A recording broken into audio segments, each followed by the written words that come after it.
Good morning, everyone, and welcome to this meeting of the Herefordshire Council for the 5th of December. Can I welcome you all to this meeting and remind you that should the fire alarm sound, that you leave via the various fire exits. This meeting has been officially recorded, so please make sure, and if there is anyone who doesn't wish to be filmed, then please let us know. Yes, we have one over there indicating. I think we're aware of that. Is that noted? Very well. Otherwise, filming, photography and recording of this meeting is allowed. Let's move on then to the next agenda item, which is apologies for absence. I've received apologies for absence for Councillors Spencer, Bramer and Dykes. Are there any more? No. Declarations of interest? Oh yes, sorry, Anna. Harvey was in bold print. I hadn't got that one. Yes, Harvey as well. Thank you. Declarations of interest. Are there any declarations of interest? Councillor Hitchener? Yes, thank you, Chair. I wish to declare an interest in the local transport plan. It is not a registrable interest. I live near where the bypass may be built. I am no different from anyone else in the area, and I have a dispensation to speak and take part in all meetings to discuss this matter. Thank you. Thank you. Are there any others? No, that being so. We move to agenda item 3, which is the minutes of the last meeting held on the 12th of October, pages 11 to 20. No matters of accuracy have been notified to the monitoring officer, so it is in your agreement that you agree with those minutes? Agreed. I think that's unanimous. Thank you. Item 4 is the Chairman and Chief Executive's announcements on pages 21 to 26. My report is in front of you, updating what myself and the Vice have been up to. Chief Executive, have you anything to add to your report, please? Just a couple of things from me, Chairman, this morning. We've heard this week about the next stage of the Pride in Place government initiative, which provides £20 million to the Herefordshire South West super output area over 10 years as one of the 250 most deprived wards in England. What we've been told this week is that you now move to the next stage for the recruitment of an independent chair, that the neighbourhood board should be in place by July 2026, and for the community to come together along with the council and the local MP to produce a regeneration plan for November 26. A real community-led initiative is very much at the heart of what the government has set in place here. The regeneration plan will be put together in conjunction with ourselves and political leadership through the Cabinet Member for Economic Growth and working together with the MP. We've been given a small amount of kind of seed funding to cover the resources that are needed to put the plan together, but it's good news for us and a good opportunity to put together a plan which is reflective of local community needs, local businesses and the community and voluntary sector. And then the second one from me, Chair, is just to update members. In my report, you will see reference to the sad death of Angie Stanek, or Stan, who was tragically killed in an incident in Leominster on the 14th of November. We've had confirmation from the family that Stan's funeral will be held at Leominster Priory next Friday at 1 o'clock. I can say that the 2 other members of staff involved in the incidents, one remains in hospital and one is now back at home recovering with his family. So I know we've taken time to reflect and offer our condolences to the family and lay flowers in Leominster, but I think it's important that members are aware of the current position. Thank you, Chairman. Thank you, Chief Executive, and particularly with those remarks to that very tragic incident in Leominster. We'll then move on now to agenda item 5, questions from members of the public. The first question was from Mr. Banks. Copies are in your folders, and I understand that the Monitoring Officer will read a supplementary. Monitoring Officer. Thank you, Chairman. The supplementary question from Mr. Banks is, the written response states that when late material is sent directly to members after the noon deadline, officers refer to this in their verbal updates. However, Rule 5.6.28 provides only 2 options for late representations: publication in the schedule of updates or discounting them entirely. Could the Chair therefore confirm whether the Council now interprets Rule 5.6.28 as allowing a third option, namely the verbal presentation of material that has not been published, and if so, how this approach complies with the transparency and fairness requirements of the Planning Code and the Localism Act 2011? The Cabinet Member. Thank you, Chair. Thank you, Mr Banks, for the supplementary question. Rule 5.6.28 does not prevent the introduction of a verbal update to committee where information is received after the stated deadline of noon on the day before the committee hearing. It states that, and I quote, papers received after that time will normally be discounted since time will not be available to check their accuracy or to give consideration to their implications. If officers are able to review and give consideration to the representations, then they will be presented by way of a verbal update. Officers will advise committee, and the committee, as the decision maker, will determine whether the representation introduces evidence of significant weight which may impact upon the assessment undertaken on the application and the ability of committee to continue with a decision. Where late material has significant weight and may affect the assessments undertaken on an application, a decision can be reached by the committee to defer the application. The representation can then be considered by all interested parties prior to the presentation at a further meeting of the Planning Committee. Where late representations do not introduce new and relevant material matters, the committee can continue to decide an application as such matters have already been considered in assessments of the application and neither natural justice nor procedural fairness is undermined. Thank you. Thank you. The next question is from Mrs. Mathias, and Ms. Mathias, and I understand that she's in the room in person. If you'd like to come forward and sit down, please, and if you would like to ask your supplementary. Oh, thank you.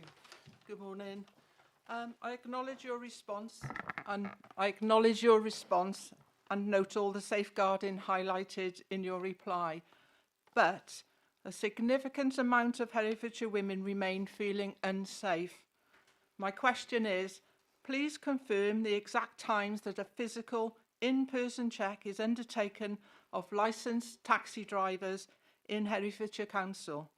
For clarification, during the 3 years of the personal taxi driver licence, when is an in-person check of ID and the physical presentation of a taxi driver undertaken? Thank you. Cabinet Member.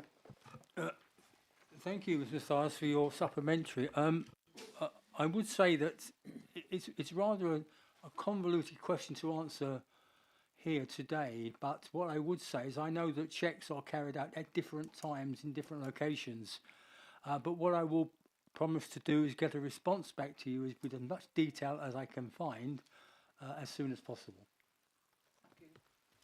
Thank you. The next question is from Mr. Morfitt, and the monitoring officer will read the supplementary. Thank you.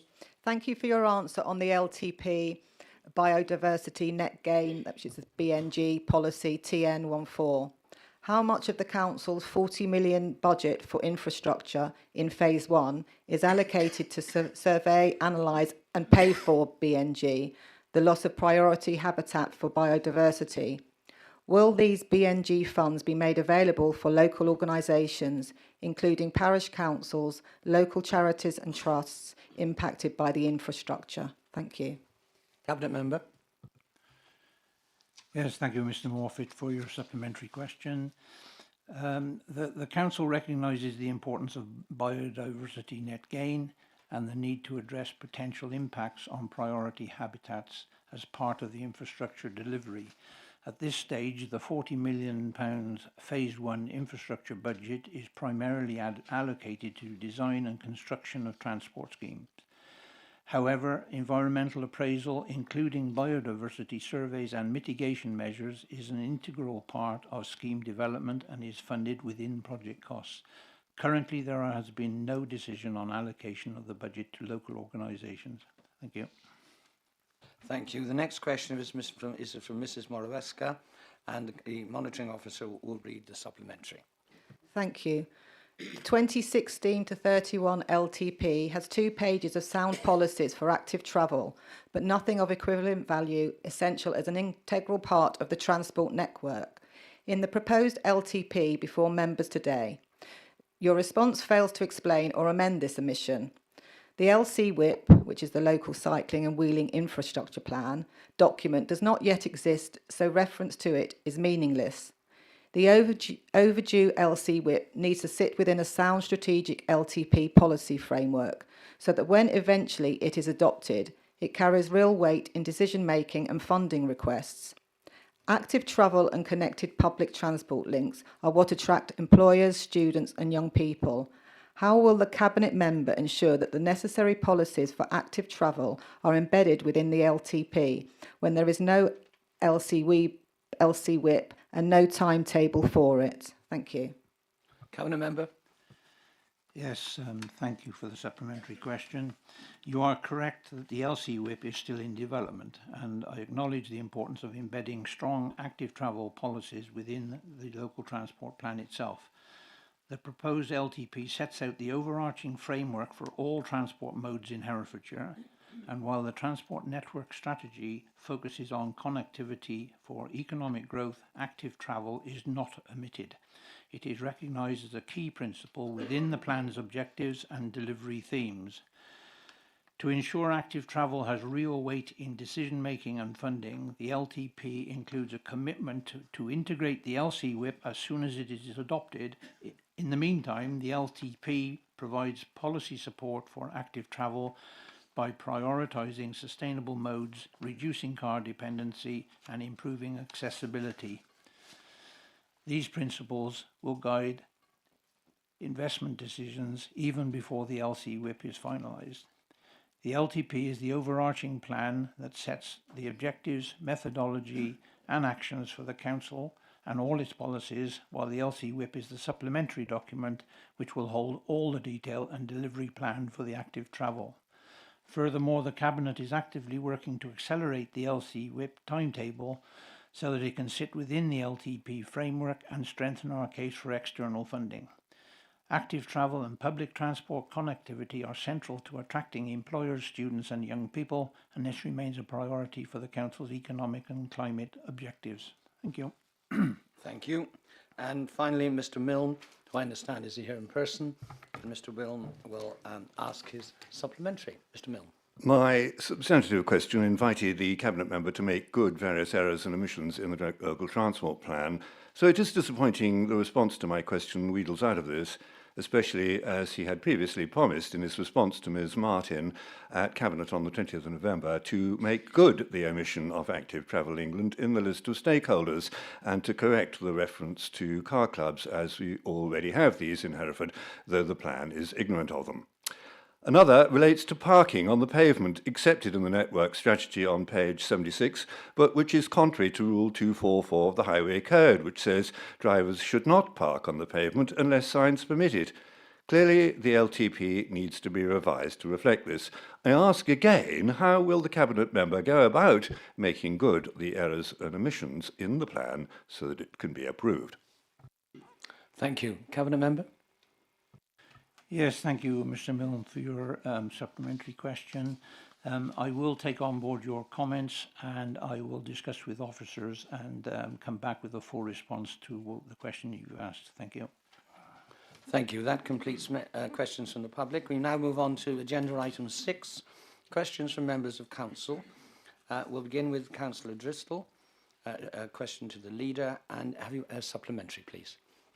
I have, Chair. Indeed. Proceed. Thank you for the response. I was quite frankly flabbergasted by the response, if I'm honest. Firstly, saying we didn't miss out is an obvious misdirection. If we didn't miss out, why did other counties secure consideration while Herefordshire didn't? Secondly, since when do minority statements in debate nullify the will of the majority, including just about every member of his own party? And thirdly, saying the letter was sent is deliberately misleading. It wasn't sent until I notified officers the announcement had been made and we'd missed the boat. There was then a mad scramble to get the letter out, and it was sent within a couple of hours. I've got the email chain. If the letter was ready to go and it was deemed acceptable to send it when I raised the alarm, why wasn't it sent sooner? Thank you. Leader.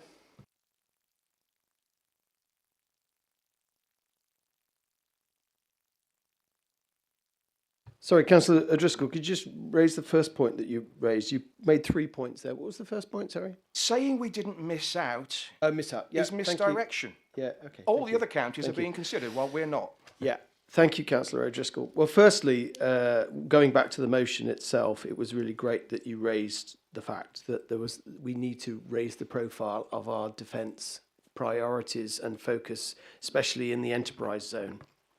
So it's great that we're talking about this, absolutely. The government has identified potential locations for consideration. So nothing has been agreed, nothing's been allocated, nothing has been confirmed. So I don't think it's right to say that we missed the boat there. But on the issue of raising a motion to full council, it is asking, respectfully, it's asking the council to consider it. And when we consider that motion, we have to consider a strategic response to that motion.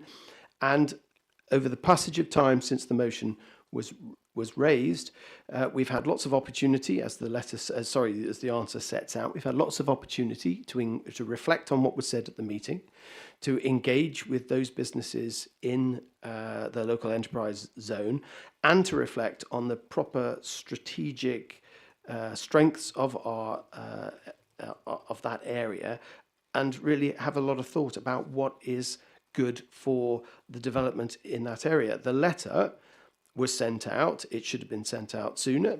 That's true, but it wasn't so much of a delay. It was the fact that they were trying to get a strategic approach, get the perspective ready, get the fact that they'd consulted with businesses there. And so it was an approach that was, I would suggest, is strategic. But in terms of the fundamental issue about what is right for the enterprise zone, we have excellent businesses there that are already doing defence related industries. And we need to strengthen those, and it is right to get government help to make sure that we do that so that we can really develop those high-paid jobs that we need. Thank you. Thank you. The next question is Councillor Taylor on bypass national speed limit. Councillor Taylor. Thank you, Chair. I have a supplementary.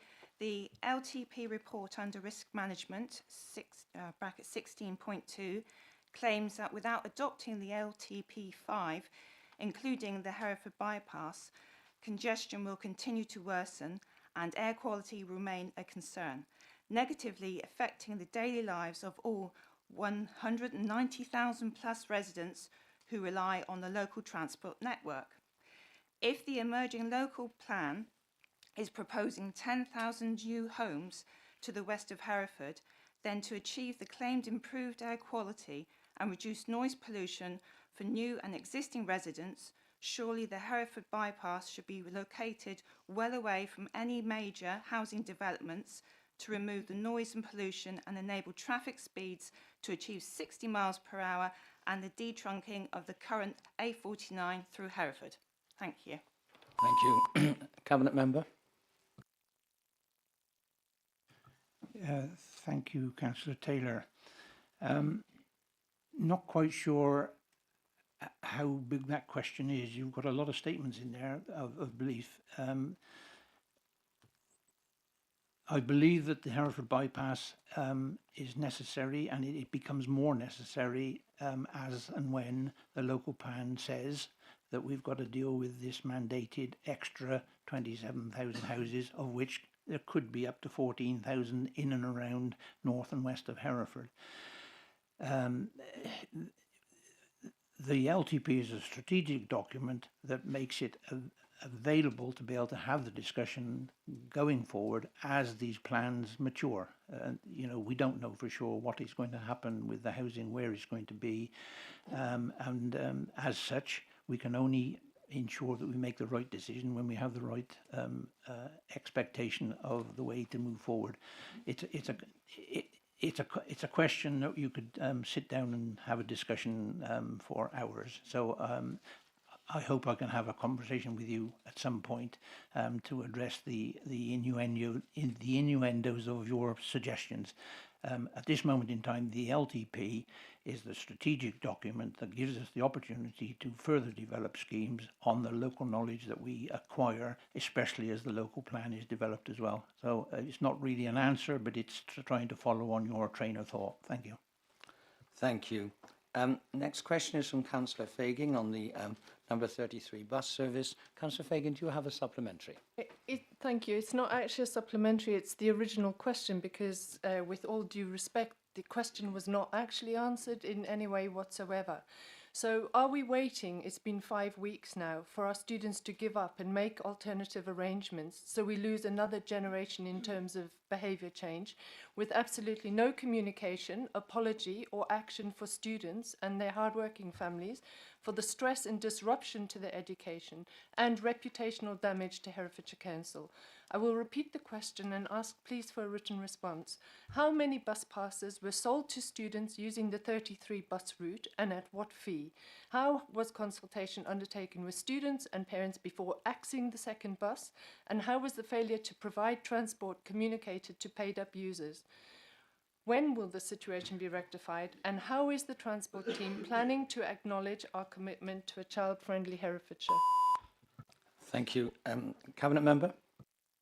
Yes, thank you for asking for a written response. I will give you that, but just to assure you that as of yesterday, I had clarification on what has happened as a result of it.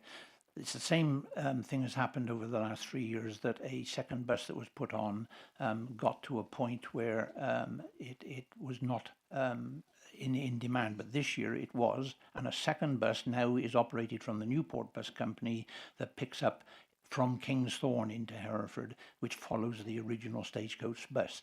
I'm understanding that it is working and that another bus service will be put on from January onwards, but I will give you a written response as to exactly the points you've raised. Thank you. Thank you. The next question is Councillor Hitchener on the LTP consultation.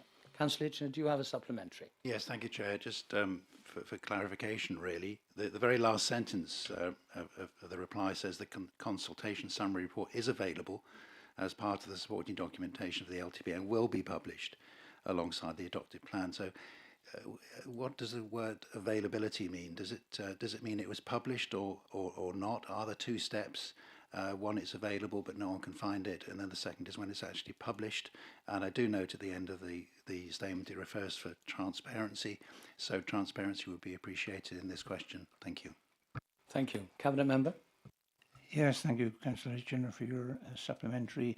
I understand that the SEA was published in May of this year, and it has remained online and right up to the present. So I will look at it again for the points you raised, and I will write back to you. Thank you.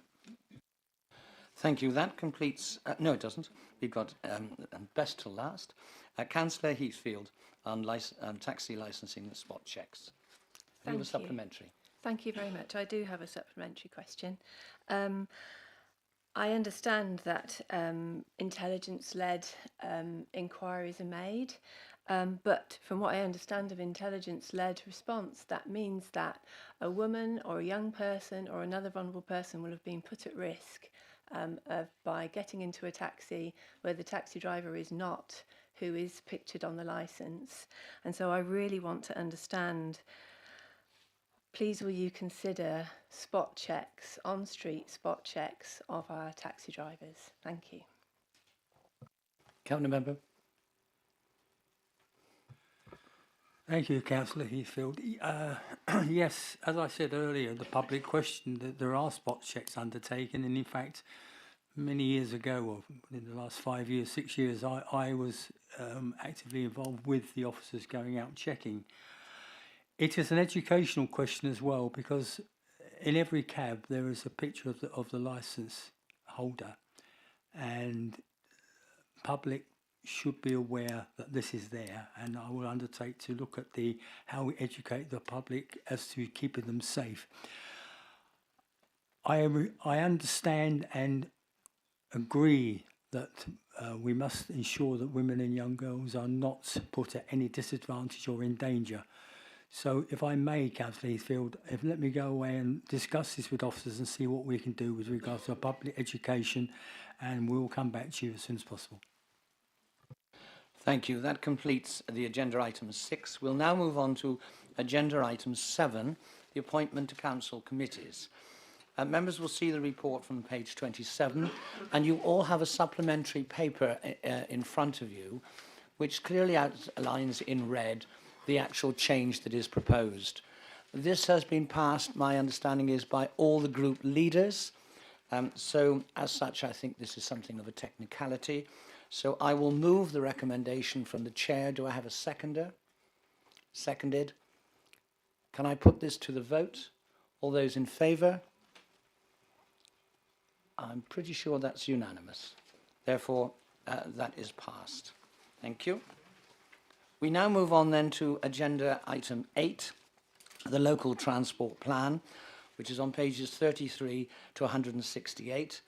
I remind you of the email I sent out to you on Tuesday night, and there have been no formal amendments to this proposal. Because this is the substantive item of the day, the Cabinet member has informed me that his speech is 7 minutes. Now, I have informed him that he was told it had to be in 5, but on this occasion, I will allow him the extra 2 minutes, but this is a very, very rare occasion, and it is the substantive item. So, at 7 minutes, he'll be cut off. Councillor Price, if you would like to open the debate. Thank you, Chair. Whether it's 7 minutes or not, it took me that time at midnight when I read it. Well, you've wasted 20 seconds now. There you go. So the Council, as a local transport authority, is required to adopt a local transport plan under Section 108 to 113 of the Transport Act 2000. The policies within the plan must promote safe, integrated, efficient and economic transport. The plan must review, replace or alter the strategy as and when the Council considers it appropriate to do so.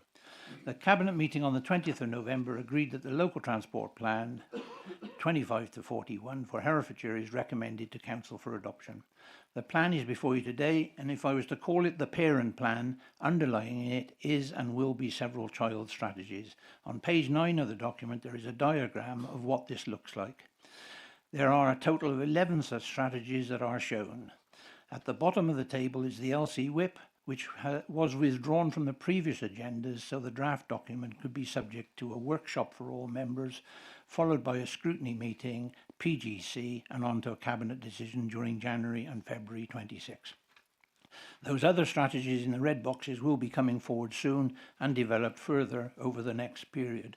The car parking strategy is coming soon, and the freight and rail strategies are being worked on and will appear in draft in due course. The white boxes in this table are strategies already in place. The rail strategy will encompass working with the changeover from the current train operators to Great British Rail, which amalgamates all the train operators working our network and Network Rail from January. As a Cabinet Member for Transport, I sit on the board of West Midlands Rail Executive, and they are more aware than ever that the commitment this Council has put into the Transport Hub, we expect that train services will improve in and out of the county, and investment to make that happen will follow. Once adopted, the LTP will be sent to the Secretary of State for Transport, and each of the strategies above, once agreed, will join as the transport strategy for Herefordshire until 2041, unless changes are necessary from time to time to be relevant and up to date. As previously at Cabinet, I will pick up on some points of the document. It unlocks the eligibility for competitive strategic DFT funding, e.g. active travel, bus service improvement plan, and provides a strong business case for major infrastructure projects such as the Western Bypass. Additionally, the government have been progressing with a new incentivised element to the highways maintenance block, with a proposed 25% funding uplift given if councils meet certain criteria, such as best practice in sustainable transport and long-term planning and asset management. This point is very pertinent as the budget setting continues to be difficult for Herefordshire and more so for our neighbouring rural authorities. Ensures infrastructure investment is targeted and evidence-based, improving the reliability and quality of car travel, freight, bus and rail services, and reducing chronic road network delays, and meets the funding needs of the mandated housing requirements and the economic growth prospects around the county. Provides a clear, measurable framework for reducing transport emissions by 40%. Public health benefits by encouraging active travel measures with engagement of Active Travel England. This point is very relevant for Herefordshire as 2/3 of our budget is spent on adult welfare. The adoption of the LTP5 is central to delivering the Council's environmental policy commitments and achieving key success measures outlined in the county plan. The environmental impact of all future projects within the LTP5 will be a key consideration in their respective business cases, ensuring appropriate measures are taken to minimise negative effects and maximise environmental benefit. The SEA Strategic Environmental Assessment was published at the start of the consultation period in May and has been available to view on the Council website since that date. Financial implications. The LTP5 is a strategic planning document and does not commit the Council to any immediate capital expenditure. The purpose is to provide a clear framework for future investment. Funding to support the development and initial implementation of these policies is already included within the Council's medium-term financial strategy. All future infrastructure projects and major schemes identified in the LTP5 will be subject to separate review and will require future funding bids, including capital programme allocations and external grant opportunities. The Council Plan 24 to 28 commits Herefordshire Council to develop Herefordshire as a place for growth, prosperity and communities to thrive. The delivery plan has committed the Council to deliver the local transport plan to ensure places can prosper and thrive with the right integrated transport networks, and to seek approval by Council to adopt the LTP5 as presented. Risk management is laid out in this report and clearly shows the impacts of not adopting the LTP. The consultation process for the LTP 25 to 41 was highly inclusive, integrating extensive public feedback to shape the final strategic documents. The officers reviewed all consultation comments and have integrated accordingly into the final document. Detailed information on the consultation undertaken can be found at Appendix A. An 8-week consultation on the draft LTP5 took place over the summer from 1st of May to the 30th of June. The consultation utilised both in-person and online forums to maximise its reach and engage with a diverse range of residents in Herefordshire. It was primarily hosted on the Council's online webpage, Herefordshire Consultations. A young adult survey was also shared online, and hard copies of the draft LTP5 were made available in libraries across Herefordshire. There were also events such as engagement with schools and colleges across the area, including Hereford Sixth Form College. Feedback from Herefordshire Council's Connected Community Scrutiny Committee meeting on the 3rd of June has also been considered. Views expressed during the consultation period from consultees, stakeholders and strategic partners are shown at Appendix A. So here we have the results of a major piece of work to produce a local transport plan fit for the future of Herefordshire. I thank the officers for the work they have individually and collectively put into this, and I hope that you will consider this report positively and vote to adopt the plan as presented. Thank you. Thank you, Councillor Price. I understand, Councillor Lester, you are going to second. Do you want to speak now or later in the debate? At the end of the debate, please, Chair. Thank you. Right. We now have the matter is now open to debate. Can I have indications who wants to speak on this, please?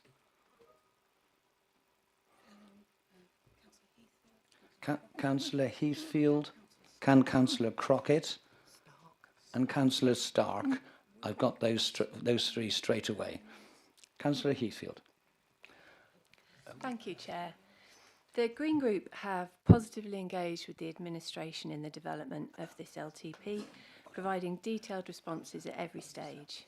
The concerns that we raised, including most recently at Cabinet, have not been acted upon, and as such we find ourselves in a difficult position today, and I've just raised 4 particular reasons.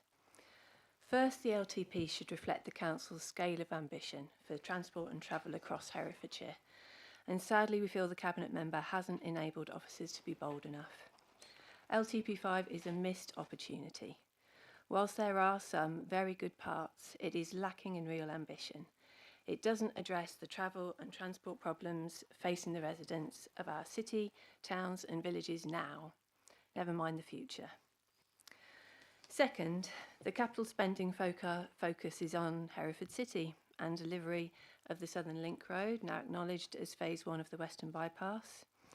This short bit of road is being funded by the Council, borrowing £40 million to be repaid from local council tax bills at £1.5 million per year for the next 40 years.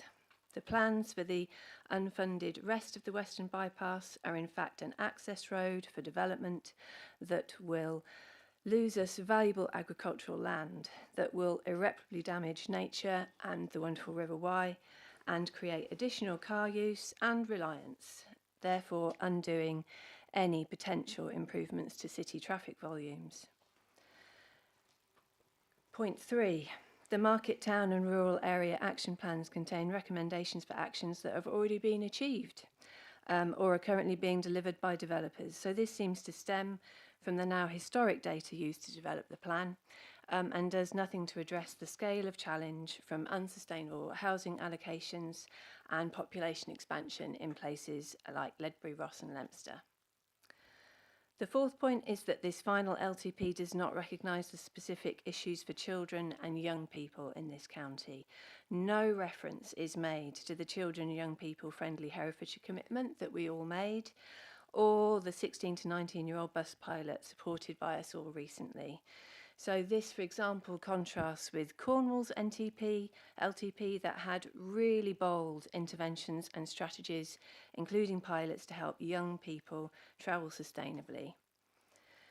The 5th point is that alongside the road building programme and the policies in the plan, that will just none of it will be able to enable us to address our carbon emissions as a county. There's still no reference to the climate and ecological emergency declaration made by all of us. There is no reference to the linked strategies and plans to the Council's own climate change adaptation plan. How on earth can we not be recognising flood resilience? So overall, we cannot see how this plan is likely to unlock central government funding due to the weaknesses that we've repeatedly raised. Thank you for that. I've got Councillor Crockett, then Councillor Stark and then Councillor Swindlehurst. Thank you, Chairman. The comments that I wish to make are regarding social value and inclusion for residents within this proposed local transport plan. In my opinion, there are many more questions that need to be explored before a decision should be made. We all acknowledge that we have a higher than national average population of the over 65s in Herefordshire. So, a key consideration you cite in 11.3, for example, is looking at priority routes. Is this enough? How will this LTP5, or perhaps it should be 6, help older residents access essential services and stay socially connected? What improvements are planned for age-friendly infrastructure and concessionary travel? How will our authority address transport-related loneliness? In regard to our young people, what does the LTP do to support safe, affordable, independent travel for young people? Are youth fare options or concessions included? How are our young people being involved in co-designing these transport solutions? You state consultations have taken place, but were they comprehensive enough? As chair of the Healthcare and Wellbeing Scrutiny Committee, I'm disappointed that this committee has only been scrutinised by the Connected Communities Committee, and that committee actually scrutinised another version of this plan, not this one that we've got today. I would also like to add that if the Carers Partnership Board had been offered an opportunity to engage, then you may have been aware of concerns raised to the board from young carers who have difficulty in attending much needed supportive events. This is because there is a lack of public safe transport. Whilst we understand this LTP is primarily a strategic framework which sets direction and priorities, I hope that if this plan is adopted, the implementation plan that has now been added is in its complex condition and does not address some of the concerns raised to me by our residents. But if the Cabinet member would like to give any further examples to address my concerns, I would welcome this. I can always send them across to you as well, Councillor Price. We must remember that this decision today has implications for the next 16 years, although it will be continually updated. So members, it is imperative as an elected member, we feel confident that we are fully informed about this item so that we can vote appropriately. Thank you. Thank you. I've got Councillor Stark, Swindlehurst and then Woodall. Yeah, Councillor thank you, Stark. Chair. I'm very conscious that this is a living document, the LTP5, and that we desperately do need to have an updated transport document on the books to unlock grant funding from central government.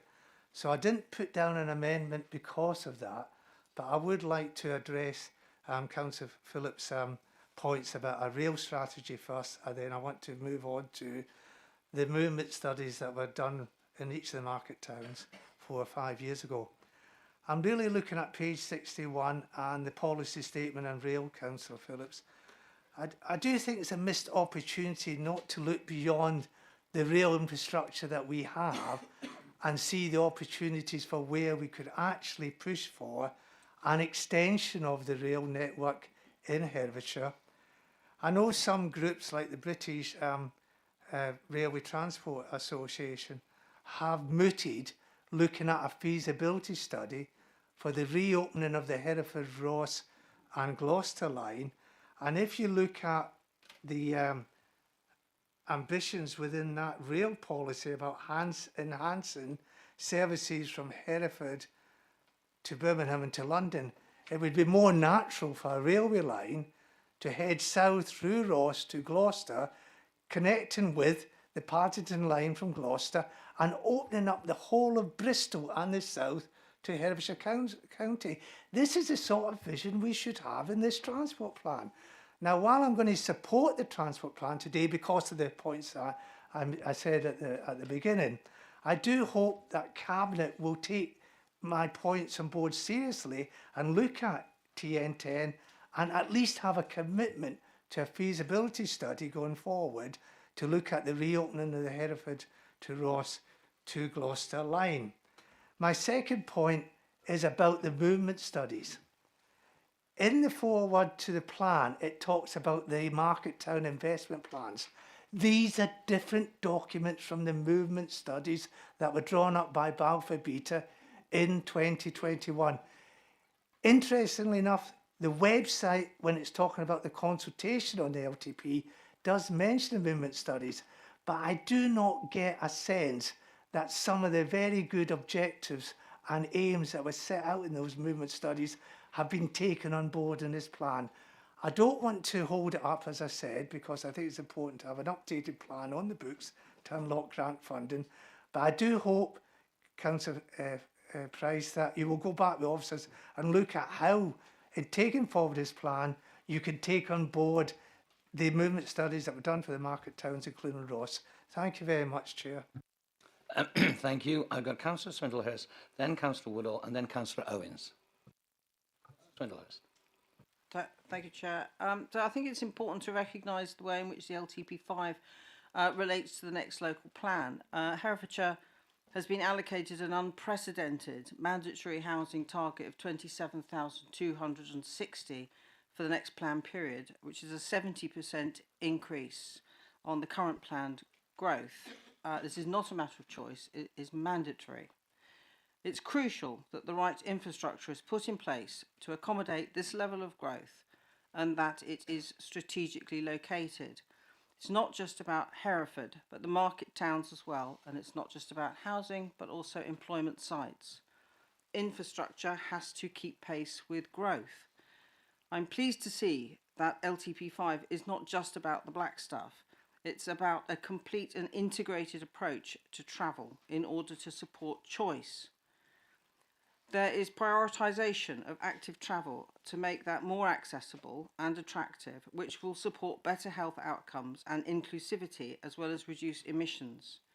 But there is an acknowledgement that for many residents, especially those who live in the rural areas, the use of a car is a necessity.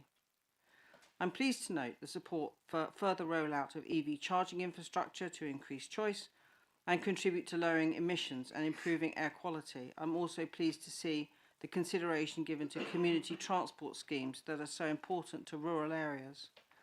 Looking at the consultation responses, it was really good to see a balance in age ranges, but almost universal support for the objectives and place-based strategies of LTP5. It seems to me that people just want to be able to choose how to move, to use that old phrase. It might be a car or a bike or on foot or on a bus or a pogo stick, but the job of a transport strategy has to be to accommodate choice as well as economic growth, housing growth and environmental improvement. It's worth considering what happens if we don't adopt this plan. The consequences are summarised in the table 16.2. We would be automatically excluded from all major active travel capital grants. So we would struggle to deliver that active travel measures that are in this document and will be detailed in the LC Whip. We would be deprioritised for road network funding, so the chance of improving existing fragile infrastructure would be lost. We would still have to plan for 27,260 houses as a minimum, but we would not have the road infrastructure to go with it, and that doesn't strike me as a good outcome. Therefore, I will be voting in support of the recommendations. Thank you. Thank you. I've got Councillor Woodall, then Councillor Simmons and then Councillor Kenyon. Councillor Woodall. Thank you, Chair. Thank you to our officers and Councillor Price for bringing this plan to Council and to putting it out to extensive public consultation. So the residents of our towns and villages in Herefordshire have issues with traffic safety which need addressing now.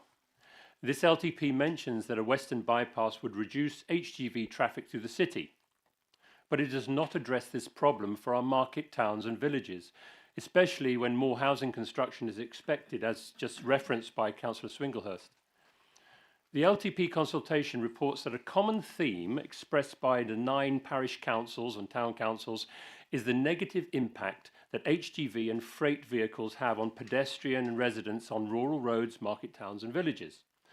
The conclusions and recommendations on page 89 also show that a number of organisations which responded to the consultation raised concerns on the impact of HGVs and support for lowering speeds and designing in favour of pedestrians.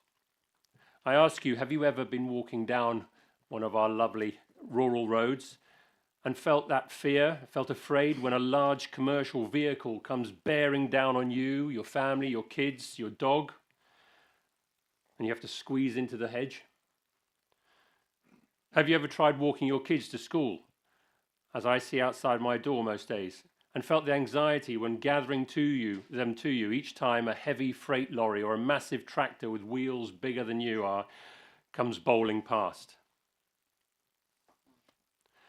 So what does this LTP do to reassure those people who responded to the consultation, the local councils, the organisations and the public, and they have asked us to do something about this now? So I am conflicted on this at the moment as to how to vote, and I'm eager to hear other debate issues. Thank you. Thank you. I'm now going to ask Councillor Kenyon, then Councillor Robert Williams and then Councillor Simmons.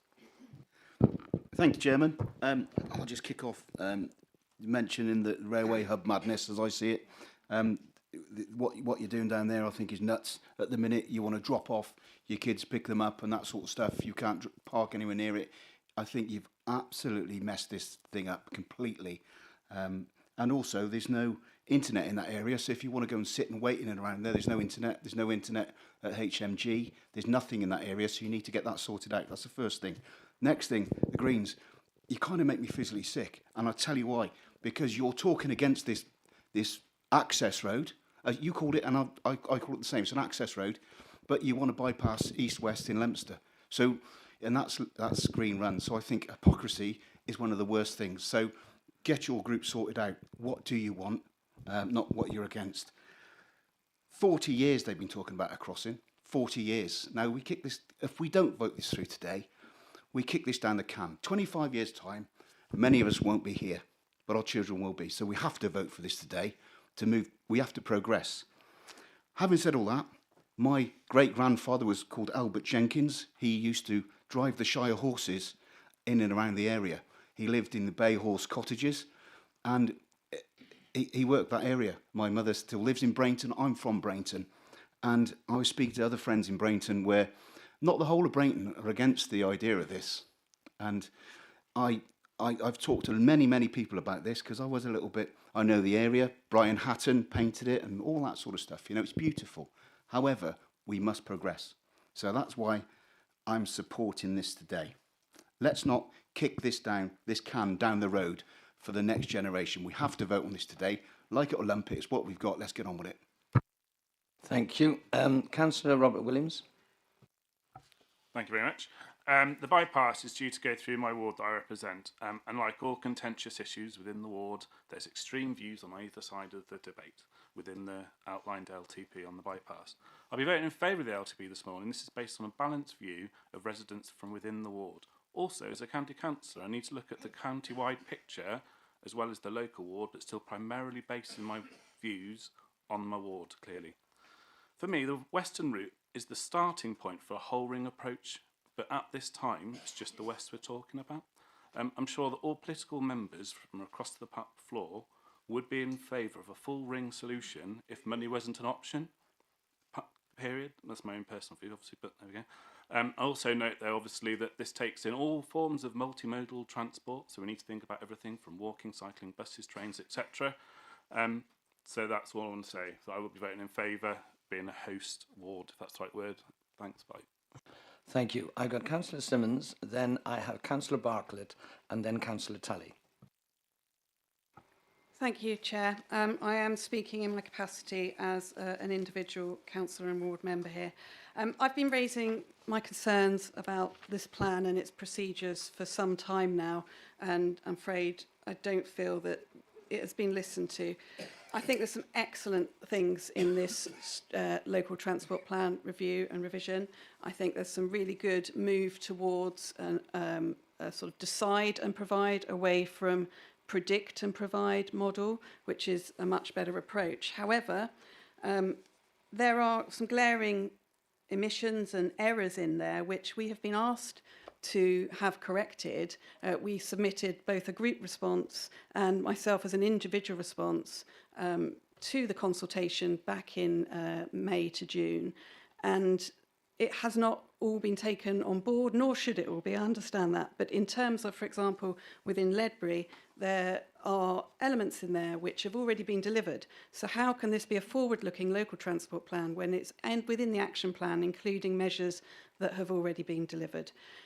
We need things, including more frequent buses in Ledbury, to say that we can't have more than the existing frequency over the next 16 years is a real concern. If we do not put these ambitions in the local transport plan, we will not get funded for them. Therefore, the ambitions need to be more than what is currently or has already been delivered. Moving on to a more substantive concern in my mind is the strategic environmental assessment process that's been undertaken. Contrary to what Councillor Price said, the SEA environmental report has not been available online throughout the summer and up until now. Only yesterday, in response to a direct request, did Hoople redirect the link to the environmental report. Not a single one of you, until yesterday, could have seen the strategic environmental assessment report, not the NTS as part of our agenda pack, but the actual strategic environmental assessment report was not available in our pack or online. Now, the Strategic Environmental Assessment Regulations, the Certain Plans and Projects Regulations 2004, have some really key requirements in them. Regulation 8 states that we have to take account prior to adoption of the consultation responses and how they have influenced the plan. And that is usually done by providing an updated environmental report to accompany the final LTP. That has not been done. We are relying on producing a final after we've adopted it alongside the usual SEA adoption statement, which absolutely should be provided afterwards. I therefore am really concerned that we are not in legal compliance. Also, the Schedule 2 of the regulations suggests, is very clear that we need to reference special areas of conservation and the existing environmental context and any declining sites. We do not reference the River Wye in the SEA. Thank you. Thank you. Now I've got Councillor Bartlett, Councillor Tully, Campbell Pemberley, Hitchener and Gandhi. I've got no other indications at the moment.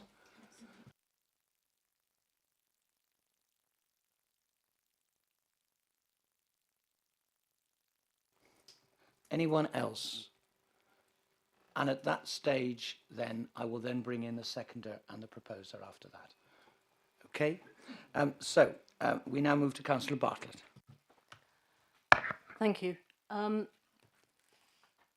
Yes, there is some good stuff in here, but yes, I'm conflicted as well, particularly over the way round that we've done things, just about some of the legal aspects of it. Certainly, following Councillor Stark talking about the Market Town Transport Movement Plans, you know, there should be more reference to them. They shouldn't just be appended.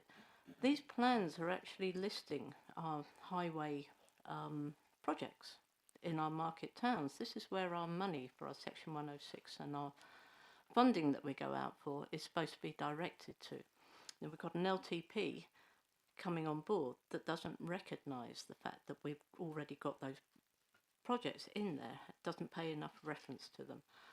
I'm really pleased to see that we've got an emerging rail strategy that's going to be coming alongside this plan. I do worry, as Councillor Crockett has pointed out, that we haven't really thought about the accessibility and the health and well-being.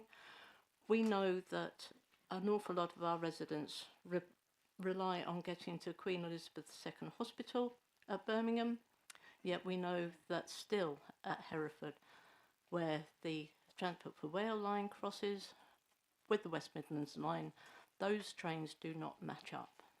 So I think there should be more reference to the health aspect of this. And then certainly in terms of Leominster itself, I'm really confused, and I would like a proper written answer on this, please, or verbal answer if it's available.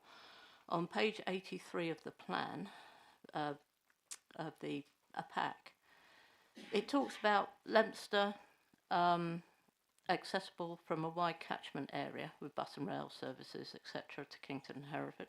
It then goes on to say, as trains cross at Leominster, and I would like to know what trains are being referred to there, because yes, there's a train crossing at Craven Arms with the Heart of Wales, and then of course the reference I've just made to trains crossing at Hereford. So please, could you tell me which trains cross at Leominster? Thank you. Thank you. Councillor Tully. Hello, thank you to the officers and everyone for all the work and the consultation on this. Really appreciate it. I'm going to share just 3 short concerns. Transport-related social exclusion, it's accepted in the document to be a huge issue.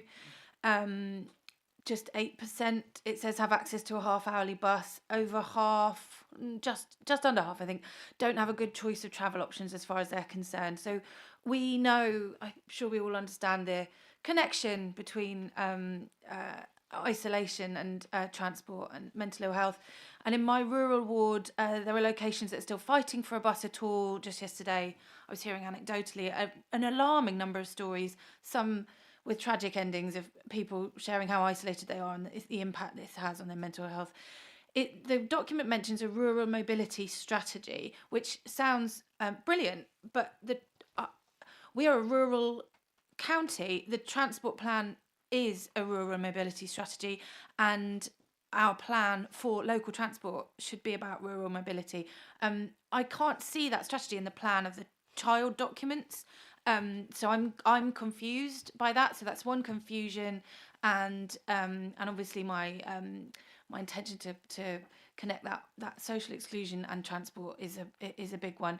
The second one is just to echo what Councillor Stark has said. I'm relatively inexperienced, and for a councillor of that experience to be asserting that there are documents and studies that haven't been taken into account concerns me. The same thing bowing to Councillor Simmons' massively superior experience and knowledge than me in this area, and her concerns around legal implications makes me worried. I don't understand a choice ever to be now or never. There are very few choices that are now or never. Life is always more nuanced than like it or lump it. So I would maybe like to find out how we can like this more before we lump it. Thank you.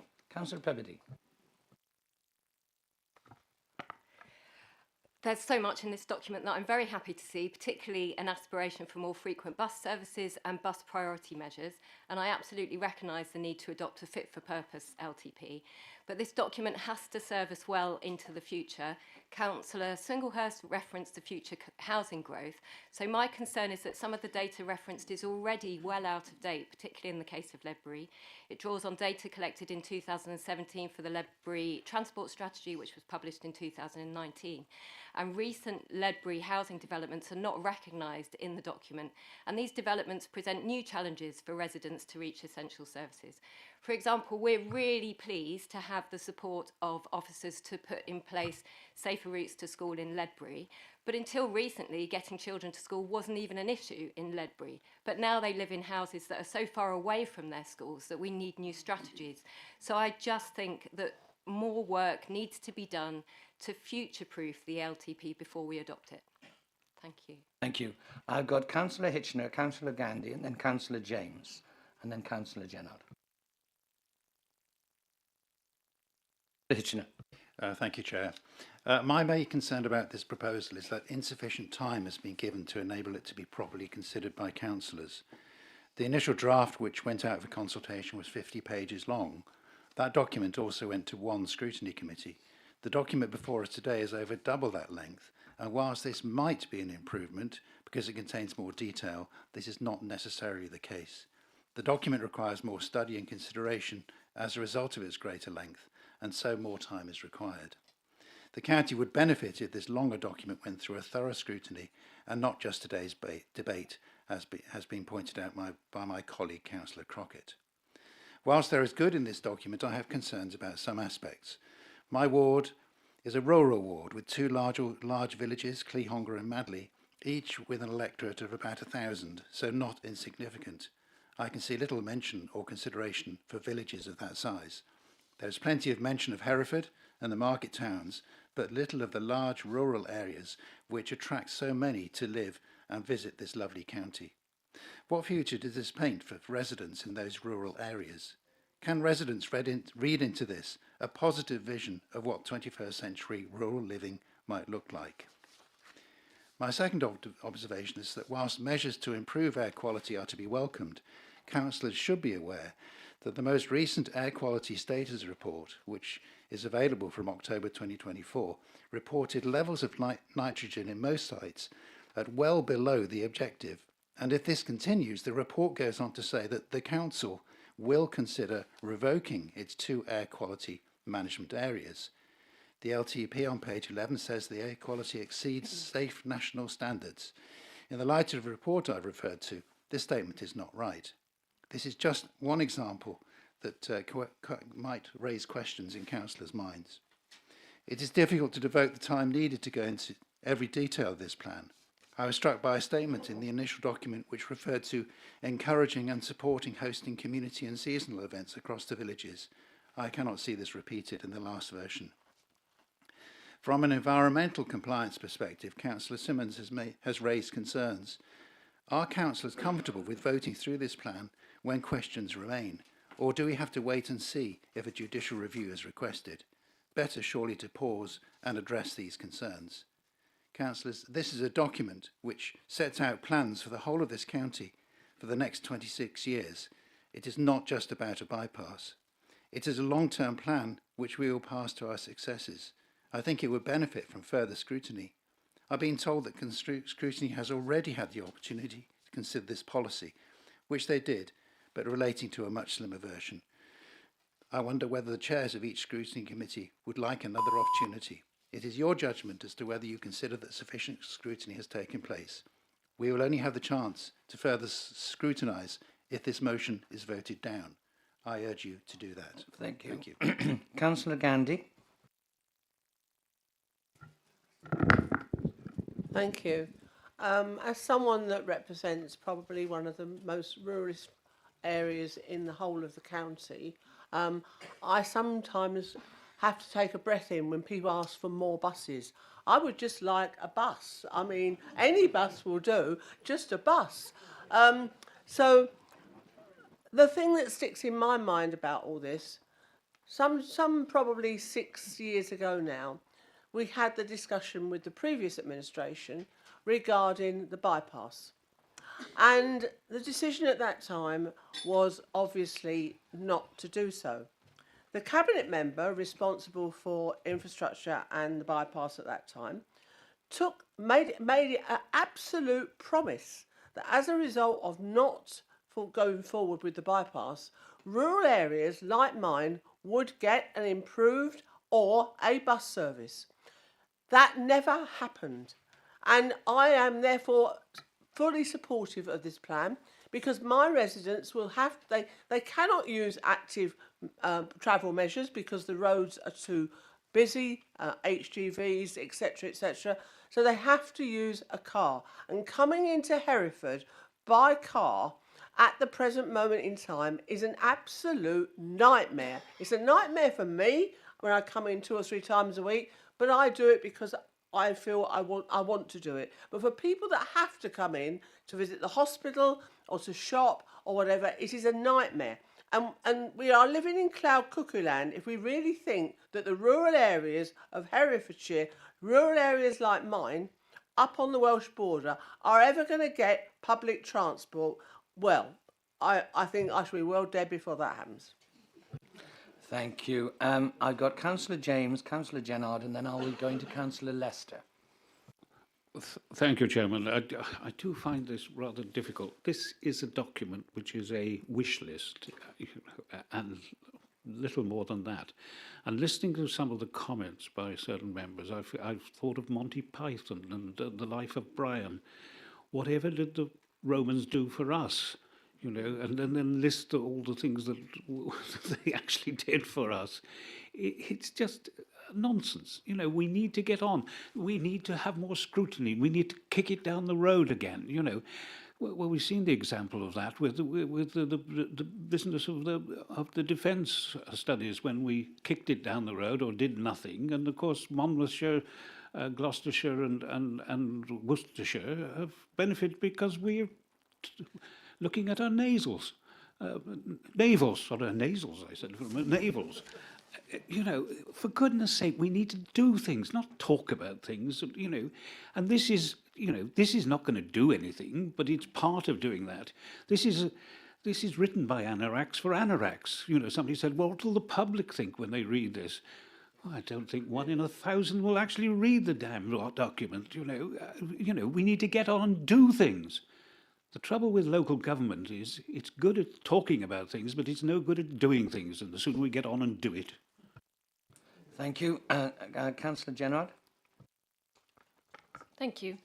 Thank you to the officers and all that were involved in the creation of this draft local transport plan. There are some really good policies in the plan.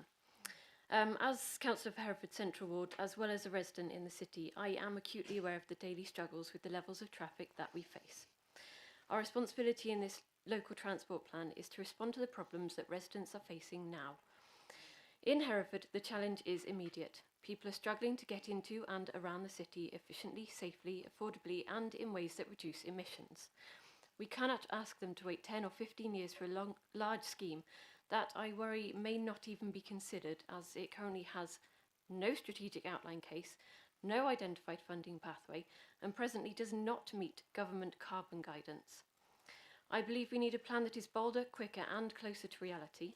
We have proven tools available to us today: safer walking and cycling routes, 20-mile-per-hour areas, better buses, school travel planning, traffic calming and reallocation of space.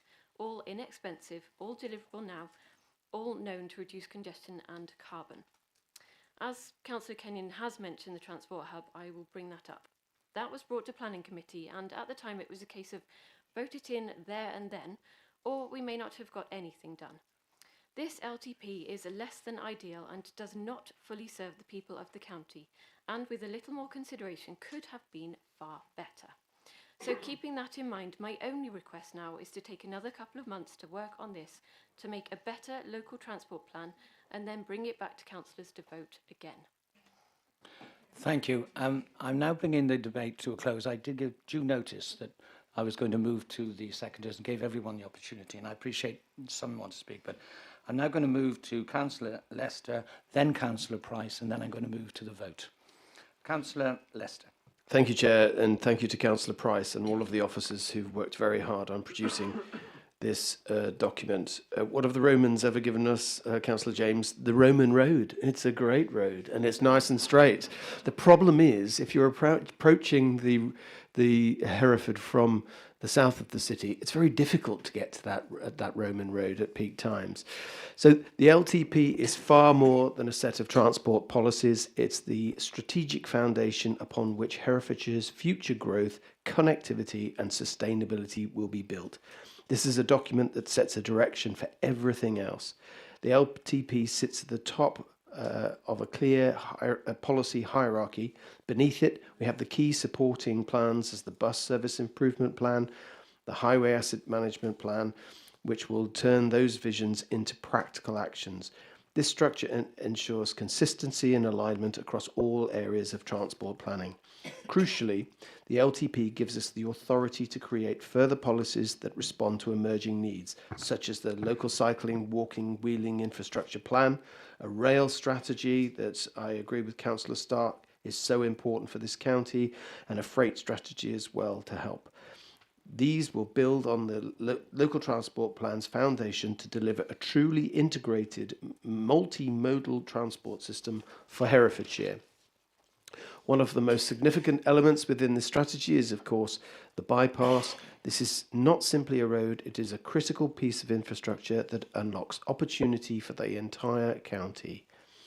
The bypass will relieve congestion in Hereford, improving air quality, reducing delays, enhance connectivity for rural communities, making access to jobs and services much easier, support economic growth by improving freight movement and attracting investment.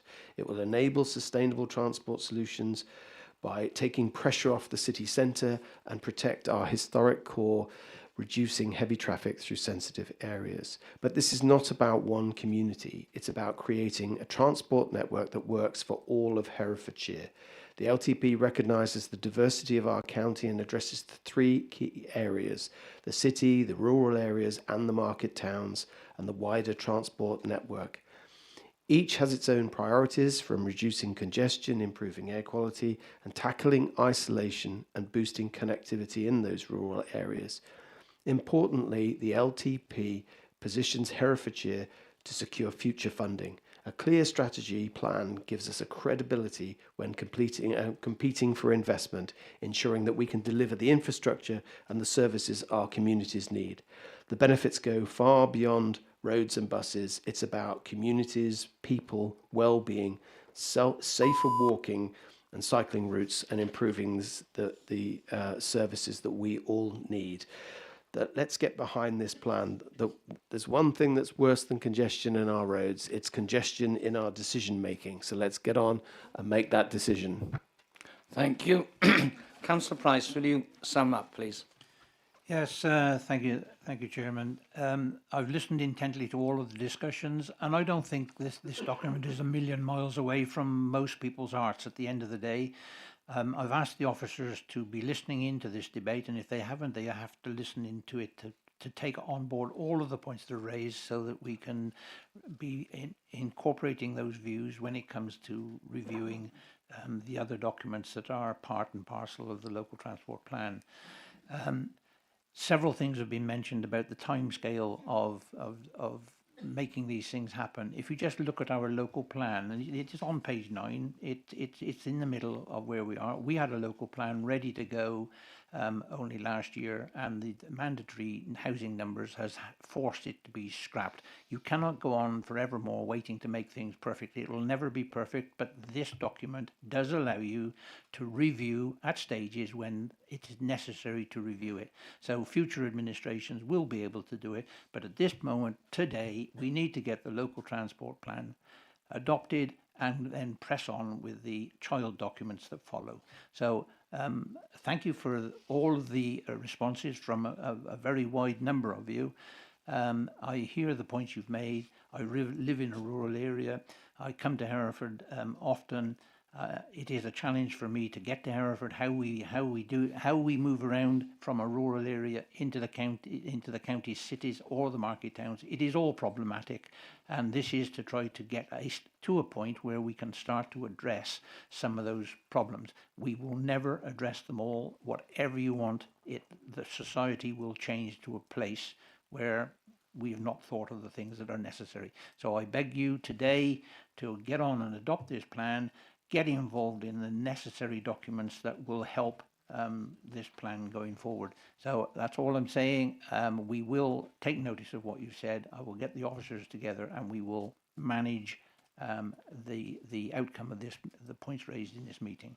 So thank you for that, and I hope you can support the adoption of this policy. Thank you. Thank you, Councillor Price. Very well. We've had this discussion. I'm now going to move. Could I have at least 8 people stand for a name vote? Yeah, okay, we're having a name vote. We'll have a name vote. I'm looking at Councillor Andrews so that she knows that she's going to be first. So the motion before you is to formally adopt the local transport plan for 2025-2041 for Herefordshire. We will now go to the name vote. Thank you, Chair. If you could indicate whether you are for, against or abstaining. Councillor Andrews. For. Councillor Baker. For. Councillor Bartlett. Against. Councillor Bartram. For. Councillor Biggs. For. Councillor Bolter. For. Councillor Carwardine. For. Councillor Cole. For. Councillor Cornthwaite. For. Councillor Crockett. Against. Councillor Claire Davis. Councillor Dave Davis. For. Councillor Durkin. For. Councillor Engel. Against. Councillor Fagan. Against. Councillor Foxton. For. Councillor Gandy. For. Councillor Gennard. Against. Councillor Hamblin. For. Councillor Heathfield. Against. Councillor Highfield. For. Councillor Hitchner. Against. Councillor Hercombe. For. Councillor James. Councillor Kenyon. Councillor Lester. Councillor Mason. Councillor O'Driscoll. Councillor Oliver. Councillor Owens. Councillor Pebbody. Councillor Phillips. Councillor Dan Powell. Councillor Ivan Powell. Councillor Price. Councillor Proctor. Councillor Simmons. Councillor Stark. Councillor Stoddart. Councillor Stone. Councillor Swinglehurst. Councillor Taylor. Councillor Thomas. Councillor Tillett. Councillor Toynbee. Councillor Tully. Councillor Alan Williams. Councillor Rob Williams. Councillor Woodall.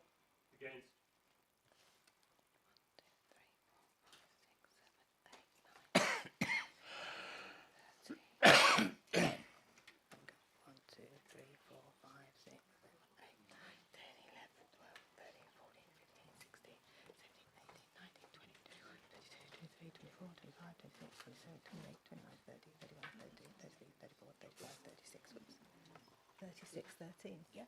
Okay, thank you. Councillors, the motion has been passed by 36 votes with 13 against and no abstentions. I am now going to propose, as I had outlined to you, that we now take a short break So can I have the live streaming, please, halted?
Thank you. Welcome back, everybody. We now move to agenda item 9, which is the leaders' report.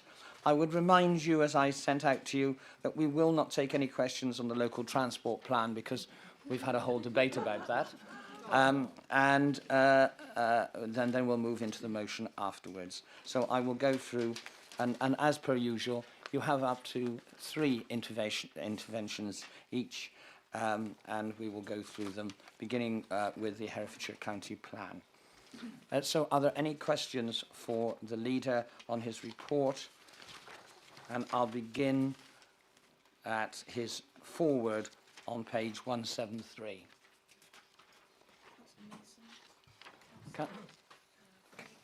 Councillor Mason, Councillor Fagan, Councillor Stone. Woodall. I'll stop there. So, Councillor Mason. Thank you, Chairman. Leader, in your report, you recognise that the footpath bridge connecting Dilwyn and Webley, closed for over 4 years, has been reopened. Not by us directly, but as a test of an innovative approach led by local volunteers, with the materials funded by us, enabled by council officers navigating it through the swamp of regulations, and using a local firm to construct the bridge in a kit form to be installed on site. Even allowing for the fact that it was put in place by volunteers, the savings on materials alone were, at a conservative estimate, 70% or £10,000 against typical market prices. There are over 100 footpath bridges over various sizes currently closed in the county, suggesting this approach could save, in a time when we must absolutely control costs and council tax increases, something like £1 million for the council. Those Webley volunteers are keen to help other communities replicate this success. Now we have successfully proven the approach, can you commit to similar funding to any parish councils or volunteer footpath groups who want to do the same to reopen bridges in their area so that we can accelerate delivery of connecting our footpaths across the county? Councillor Fagan.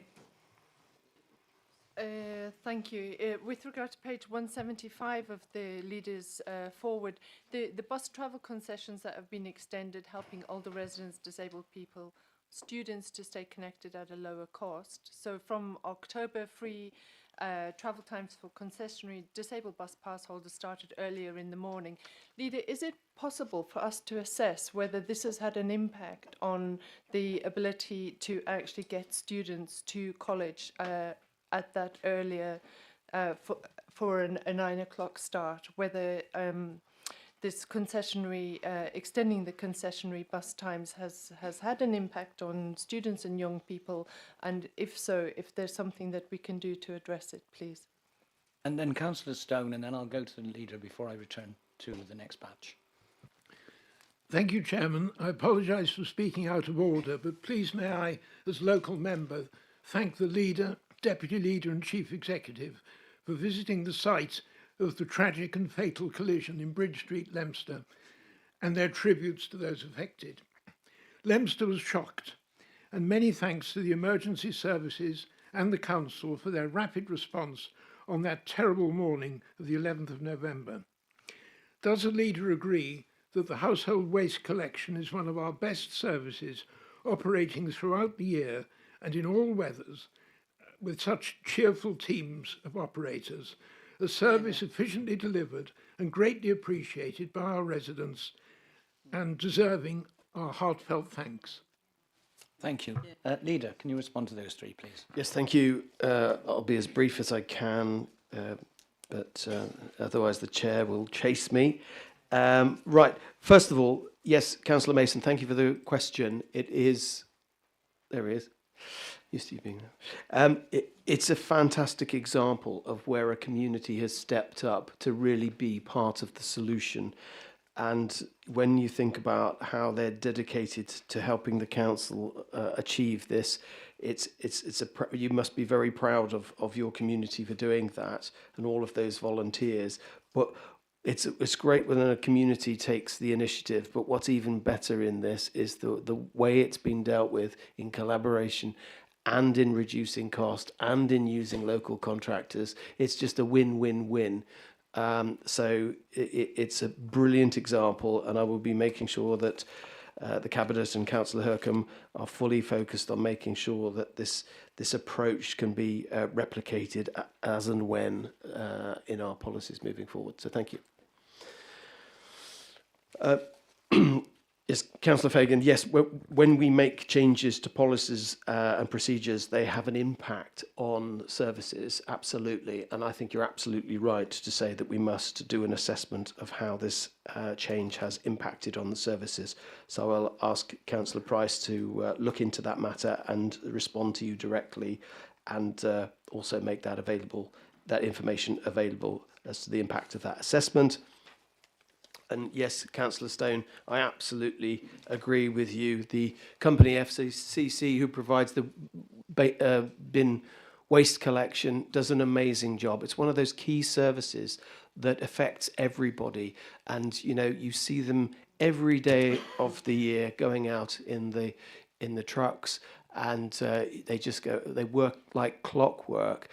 But when you stop to think about the coverage, that the miles they have to drive and the amount of houses they have to cover in a very rural areas, it is an amazing service that we can all be proud of. And I was extremely saddened to go to the site and to see the site of the accident, and to see the fact that one of those operatives, who is one of our own in terms of the services that they deliver for Herefordshire, was lost, sadly. On a more optimistic note, it's nice to know that the 2 other operatives are recovering, and we wish them all the best and a speedy recovery. I'm mindful of the fact that there will be a funeral for Stan, and you know, I repeat my condolences to the family and friends who have lost a loved one and a really loved colleague. Thank you. I've got Councillor Woodall, Councillor Kenyon. I'll remind you all that I'm still on the forward. And then I've got Councillor Hitchener, Councillor Engel. Anybody else? I'm still on the forward. Councillor James. So, as in batch of 3, Woodall, Kenyon and Hitchener. Councillor Woodall. Thank you, Chair.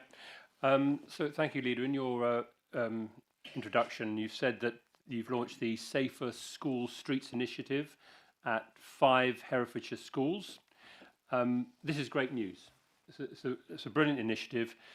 I'd like to know how we will hear about the success or the results from this initiative, and obviously, if they're good, how are we going to be able to promote these to other schools in market towns in future? Thank you. Councillor Kenyon. Thank you, Chairman. I just want to echo what the Councillor said earlier about buses. I did say when this was being brought in before that it could cause this problem with children being left in places as the older generations jump on the buses and fill those spaces up. So I'd like to I'd like to know what's going on as well. So if you can send it to all councillors, because I used the example of Credon Hill to Hereford and then trying to get buses onward to school. They have to get on these buses to make other buses where other residents with disabilities and older residents don't necessarily have to be in town quite so early, but they do tend to get up early. So if they're up early, we'll get on a bus. I think the system of leaving it till 9 o'clock worked very well. If it's causing problems, it needs to be changed. It needs to be changed quickly, because the children, our young people, are our priority. Thank you. And Councillor Hitchener. Yeah, thank you, Chair.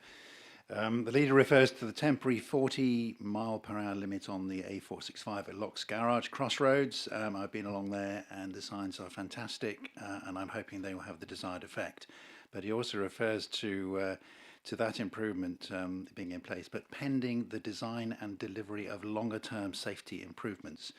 Could I suggest that if the 40-mile-an-hour limit works in terms of reduced accidents, that actually there shouldn't be no further design and no need to deliver long-term safety improvements, which could be a considerable saving to the council. So could I urge him to review whether that work should be continued or whether it can be stopped so that we can save some money? Thank you. Leader, can you reply to those 3, please? Yes, absolutely. So the pilot, the virtue of having the pilot, Councillor Woodall, is we can really take stock and assess and evaluate how well the scheme has happened, how well we rolled it out, how well we consulted, where it's effective, where it may not have made any difference to certain aspects, even though I'm sure it did. So having this test run, I think, is absolutely vital. There will be lessons learned from it. There'll be an evaluation of it. and we will report back with this evaluation and then see if that we can roll it on across the piece. But let's get the analysis first. You're right to want that evaluation, and once we have, we can make a more informed decision about where it should be rolled out elsewhere. Yes, absolutely, Councillor Kenyon, I agree with you. Children are a priority for us, but we also have to weigh it up with the needs of others, and so that's why I think Councillor Fagan's request for an evaluation of the impact of this is a really good idea, and yes, we will make that available to everyone. And Councillor Hitchener, the temporary 40 miles an hour, the benefit of that is we can see the impact that that has on the reducing speeds. And I'm with you. If a reduction in the speed is effective, then that will mitigate the need to put further expense. But let's assess the data first with the 40 mile an hour. And I agree, before we commit to any further spending, we should look at how effective that is being in our real endeavour to want better road safety, especially there, but all across the county. Still on the forward, I've got Councillor Engel, Councillor James, Councillor Tillett, and then Councillor Andrews afterwards. Is there anybody else on the forward? Yes, Councillor Crockett? Oh, well, you all back. Councillor Crockett, is yours on the forward? Okay. Well, we'll do the next three, which will be Engel, James, and Tillett. Councillor Engel. Thank you, Chair. I'd like to endorse everything that the leader says in the forward about the work done by many people during Storm Claudia, which hit the Golden Valley with devastating effect, about twice as much rainfall as anywhere else in the county, I understand. On that point, I do want to say that the things have undoubtedly improved greatly over the past year in the terms of the response to these crises, and I would congratulate all the councillors and officials and Balfour Beatty employees who've done their bit to make that happen.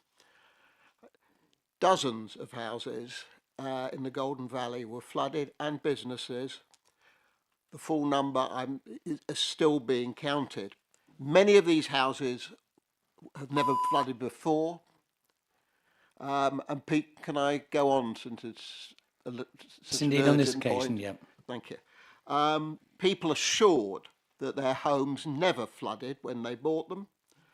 There are families that cannot now go home, and I've heard a tearful woman just saying over and over again, I want to leave, I want to leave. This cannot go on, and yet is only likely to get worse. I've been on the planning committee less than a year, but I'm already sick of hearing, oh, it's flood zone 1 and it's not a problem. Or Welsh Water say, oh, there's nothing wrong with the sewage works. We can cope with another 8 houses in a village which knows that it already can't, because there's already sewage in the houses. What I want to ask is that the recommendations that were drawn up during the summer are responded to as soon as possible. And I also urge you not to be bamboozled by the governmental panic to build the slums of the tomorrow. Thank you. Thank you. We'll move to Councillor James. Thank you, Chairman. Something has actually been said what I wanted to say, but before that, but I do think that the last comment has illustrated, the fact that the problem we have is, and when we have a crisis, we do things.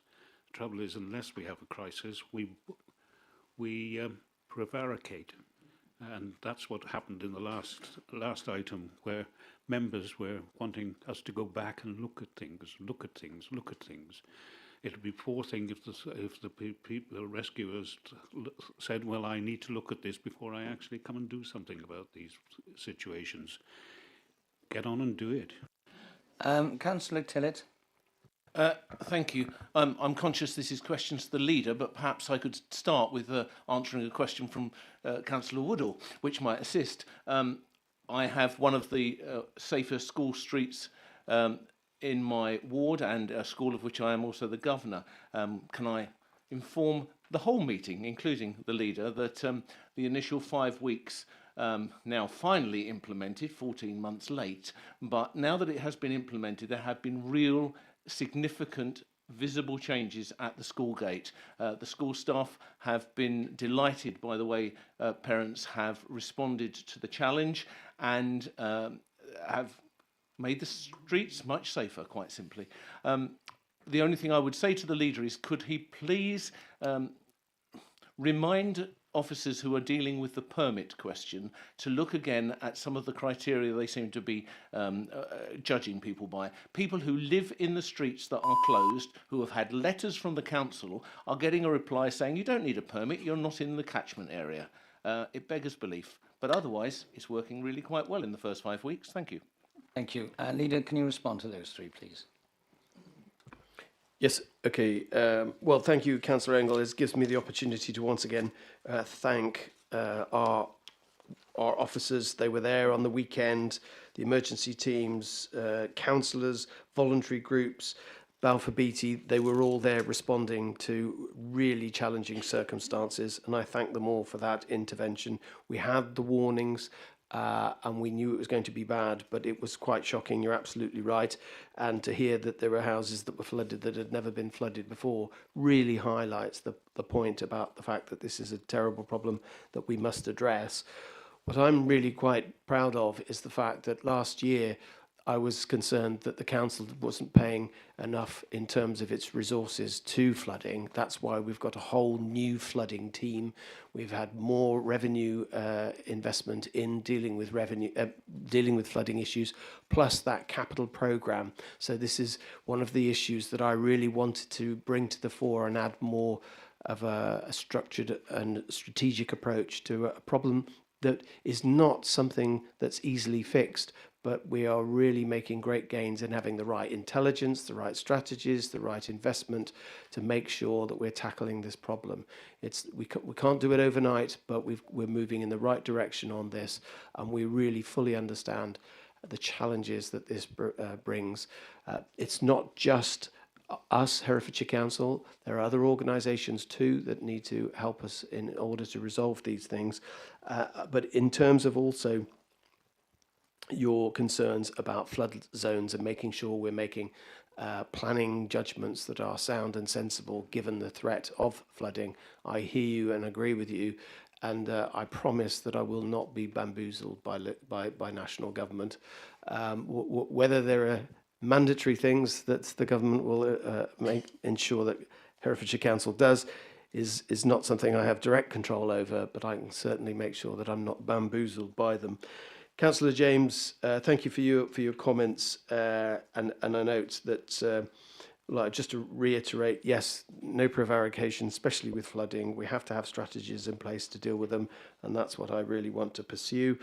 Councillor Tillett, a very hard-working governor, so you know exactly what it's like to run a school and the parental safety and the children's safety. So I'm delighted that after 5 weeks, your assessment is that it's having a really positive impact, and I'm really keen to hear about other schools as well, but that sounds extremely positive, and anything to improve safety for children is excellent, and it's really heartening to hear that it's having that desired effect. With regard to the permits, though, we'll pick up that point and make sure that we're a little bit more joined up on that. Thank you. Now, I have Councillor Crockett on the forward, and because you're on the next page, Polly. Anything else on? Oh, right, okay. So, Councillor Crockett, Councillor Andrews, is there anybody else on forward? Councillor Hamblin, and then I'm going to move on. Okay, very well. Councillor Crockett, then Andrews, then Hamblin. Thank you, Chair. Page 174. Leader, in your report, you endorsed Councillor Hurcombe in his decision to approve the drawdown of 1.5 million from funds to provide additional winter maintenance and internal fleets for the new public realm service. So my question really, or my plea is, can I ask that we ensure these staff and vehicles have the opportunity and ability to be able to act and react efficiently in our rural county in these difficult times? Thanks. Thank you. Councillor Andrews.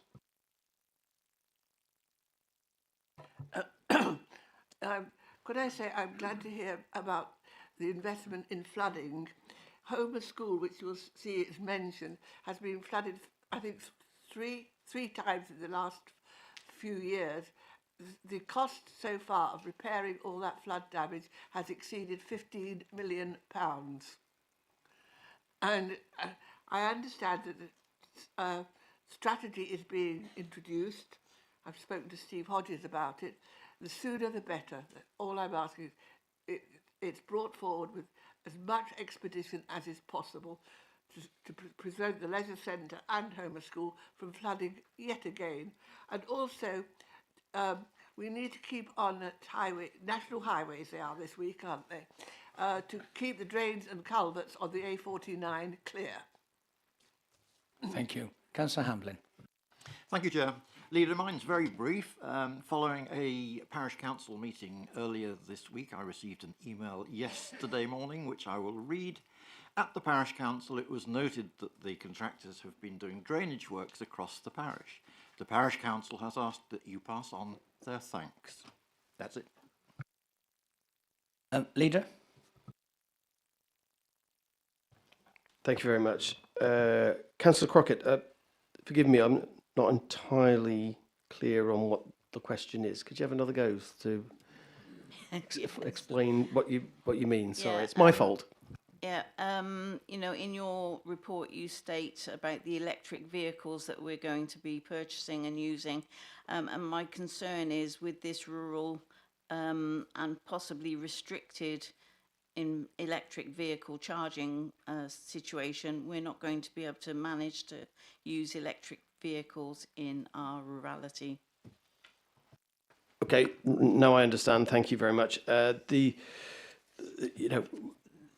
use of electric vehicles has many positives, as we're all aware. But whatever the strategy that they have, we will make sure that the service is able to function. So, you know, there may be some logistical issues there. I'm not aware of them, but I guarantee that the strategy is not to impede the service that we want. Councillor Andrews, yes, thank you. Once again, you know, you've highlighted the blight of flooding, and I'm in whole agreement with you. I've just checked the internet, and they're still national highways. They haven't changed their name. But yes, absolutely. And it echoes the point, really, that I said, that it's not just Herefordshire Council that's responsible for flooding issues, and to work in partnership with other providers to make sure that they help us is really necessary, and we will continue to work with them on that, absolutely. And Councillor Hamblin, sorry, could you? It was very brief, Leader. I had an email yesterday morning. Sutton St Nicholas Parish Council, following their meeting the night before, asked that I pass on their thanks for drainage works that have been carried out over the parish. Well, that, as I say, you know, one of the strands to our flooding, the strategy to tackle flooding was to address drainage issues. That got the council to put more resource into giving parish councils this ability. It was successfully launched, and the parish summits really got to the nub of how important this was. And so making sure that we can help parish councils help themselves, just like with the bridges, is really vital to this council. So it's really gratifying to hear that feedback. And I've heard lots of feedback from other parish councils too. So obviously it's clearly working, and it's helping with the flooding issues and the drainage issues that we suffer from. Thank you. Before I move on from on page 176, can I draw members' attention to the two voluntary organisations that received the King's Voluntary Award, which is highly prestigious, and that's the Cornwall Orchard Group and the Kington Walk. So congratulations to both of them. I'm going on now to page 177. Are there any questions on 177? I've got Councillor Gandy, Councillor O'Driscoll. Any more on one, and Councillor Proctor and Councillor Oliver? That's it. Okay, so I'll begin with Councillor Gandy. Thank you, Chair. I suppose really this is page 176B. because on the leader's report there is actually no theme 1, and there probably would have been if this event had happened before he wrote his report. So I'm going to be really cheeky here and stick it under page 176B or under theme 2, as it will go anywhere. I note that there is no theme 1 on this formal report, but I'd like to advise you that earlier this week I met with many of the 13 organisations who had been successful in their bids for the 2 million community spaces grant that we offered to them. It was really interesting to hear about some of the projects which will make such a difference to our local communities. And could I ask the leader sometime during the coming year that he visit some of these organisations to see for himself the improvements that they are making? Thank you. Councillor Driscoll. Thank you, Chair. The number of affordable homes delivered continues to fall far below demand. Over the last 18 months, the Housing Development Working Group has worked to shape a strategy for meeting this need in some way. The report from Three Dragons that many members will be familiar with recommended the establishment of an external housing development company, and we were finally given sight of the business plan this week. Sadly and confusingly, the borrowing terms for the business plan were extremely restrictive, with a very short repayment term that amplified the impact on the revenue budget. Many authorities around the country have successfully established external companies through the use of more flexible borrowing terms. Will the leader ensure all possible funding options are explored in order to establish a company that can begin to tackle the appalling housing crisis faced by so many of our residents?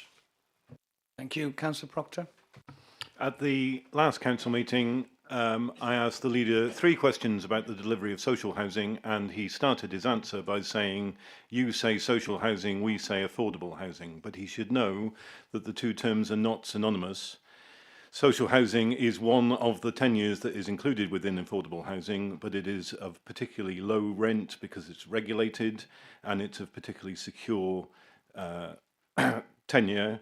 And it's a particular tenure that we are extremely critically short of in this county. And the reason I keep asking questions about the delivery of social housing is my impression is that his administration is doing absolutely nothing to increase the delivery of social housing. Am I right? Leader. Thank you. Councillor Gandy, you were very naughty to shoehorn that in, but thank you ever so much for raising it, because, again, the £2 million we set aside in the capital programme to help community spaces, it was a decision of this full council. I think it was an excellent decision. I think it honours the community work that is going on out there and giving those community groups that help that they really need. And I'm delighted to know that there have been 13 recipients, and I would really welcome any invitations from any of those organisations to see how that investment in our communities is being utilised. And thank you, Councillor Gandy, for all of the time, effort and energy you've put into this initiative that had the backing of council, and I think it's a good example of where a council as a whole has made a really good decision on this point. With regard to the provision of affordable homes, Councillor O'Driscoll, thank you for that. We're in the position where we've got to explore all options, and when we're exploring all options, we've got to see that financially in the round with all of our other commitments. As you know, I'm really keen to continue this discussion.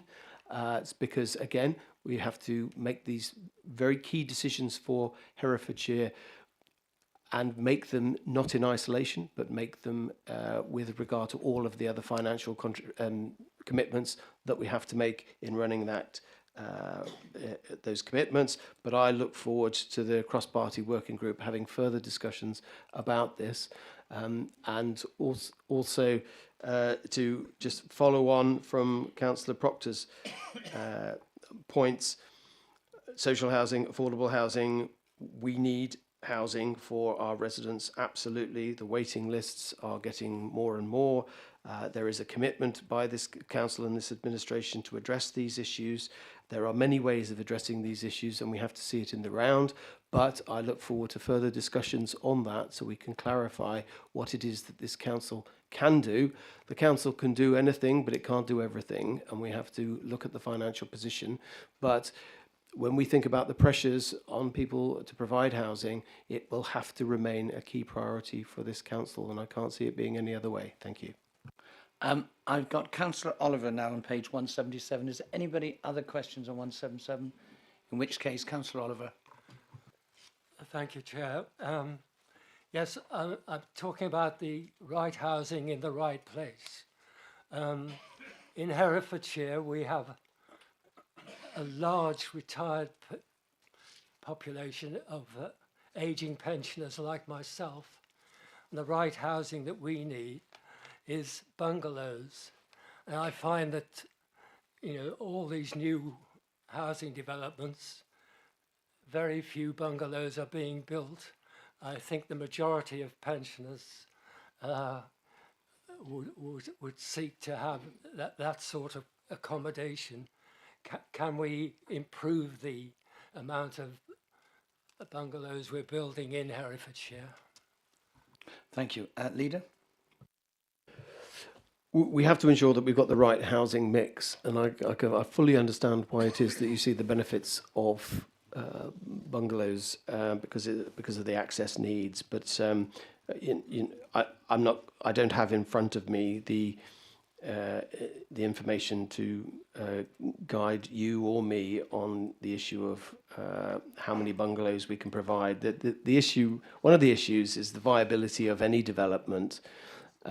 But one of the things that we really must also be focused on is mobility of our residents in older age. And I know, and Councillor Gandy will agree with me, that residents in older age, our mission is to make them healthier and more able to live the normal lives right up until the end of their life. And that has to be as much an important part of our strategy as housing provision.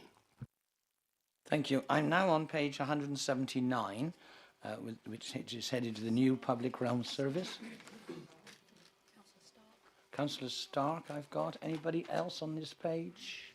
Councillor Stark, you're in. Is it okay to raise a point about the phosphate income credits, which is also on that page? Leader, my committee has in the past called for a raising of the moratorium on development in the northern part of the county. I mean, I'm delighted we're getting all this income from developers in terms of phosphate credits, but have you got an update for the council on where we are in pushing Natural England to accept that it's not the developers that is the cause of the problems with River Lug, but it's probably agricultural diffusion? Thank you. No other questions on this, so yes, Councillor Hercombe. And there's no one else? Okay, Councillor Hercombe, and then I'll move on. Can the leader clarify, in answer to Councillor Crockett's question, that whilst the procurement of vehicles allows for the purchase of electric vehicles, it's where they're suitable. So the decision hasn't actually been taken yet, but we are working through to ensure that we comply with our net zero obligations as well. Leader? Well, just responding to Councillor Hercombe's clarification, as I say, it cannot interfere with the operational requirements of the service, and so we're doing our bit, but we can't can't let that get in the way of the logistics. But I think you'll agree with me that it's a step in the right direction to have more sustainable vehicles to do certain tasks. Councillor Stark, raising the moratorium, thank you for your committee for wanting the issue to be addressed. It's one of the first things I asked as leader, can we raise this moratorium because of the issues that it has on the house building, and we've just been talking about the need for housing and the demand for housing. So you're absolutely right to raise that question. And I've raised that question, and so has Councillor Swinglehurst. So it remains a challenge for us, but we must listen to our partners and the advice that we are given on this difficult, challenging situation. And of course, you're absolutely right. The moratorium on house building seems to be really problematic, seeing as they're the ones who contribute least to the phosphate issue. However, they all play a part in that. And with regard to the latest information on that, I don't know if Councillor Swinglehurst has anything more to add. Well, in respect of Natural England's position, that hasn't altered. So we do have a situation, unlike the Y, which is passing broadly the water quality targets for the Water Framework Directive, the River Lug is failing. So it's an SAC that's failing those targets as a natural consequence of that. And the Dutch case is there's a moratorium on any project or plan that will add nutrients into that catchment, and NE's position hasn't changed. Thank you. I'm now on page 180, the Drug and Alcohol Recovery Service 2-year extension. Are there any questions on that? I don't think so. I then move to, and I think I'm probably going to take the next pages 181 to 185 together, because these are all to do with the finance reports. So Hitchener, Woodall, Proctor, Stark. Anybody? Right, we'll start with Councillor Hitchener, Councillor Woodall and Councillor Proctor. Councillor Hitchener. Yes, thank you. This is the naughty corner asking questions, and Councillor Harvey is unfortunately otherwise disposed, so I'm doing my best. Even naughty corner now. The amended report says on page 12 that the revised corporate risk register approved by Cabinet in September 25 included 9 corporate risks, and that no additional risk has been identified for inclusion in the register. What the leader does not mention is that 2 risks rating have higher scores, so highlighting a worsening position.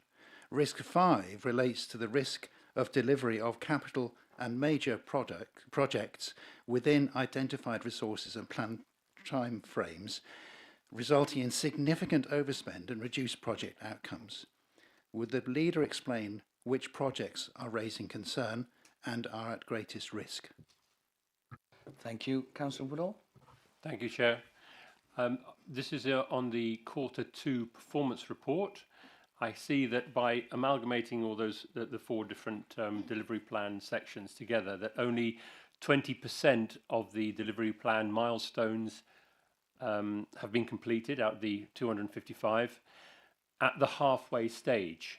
So how likely is it that our officers can deliver the remaining 78%? I've knocked off 2% for those discontinued. So how likely is it that they can deliver the remaining 78% planned milestones which are on track and due in the second half of the year? I mean, should we be expecting more milestones to be at risk or to be discontinued? So that's the Q2 performance report, those pie charts. On page 182.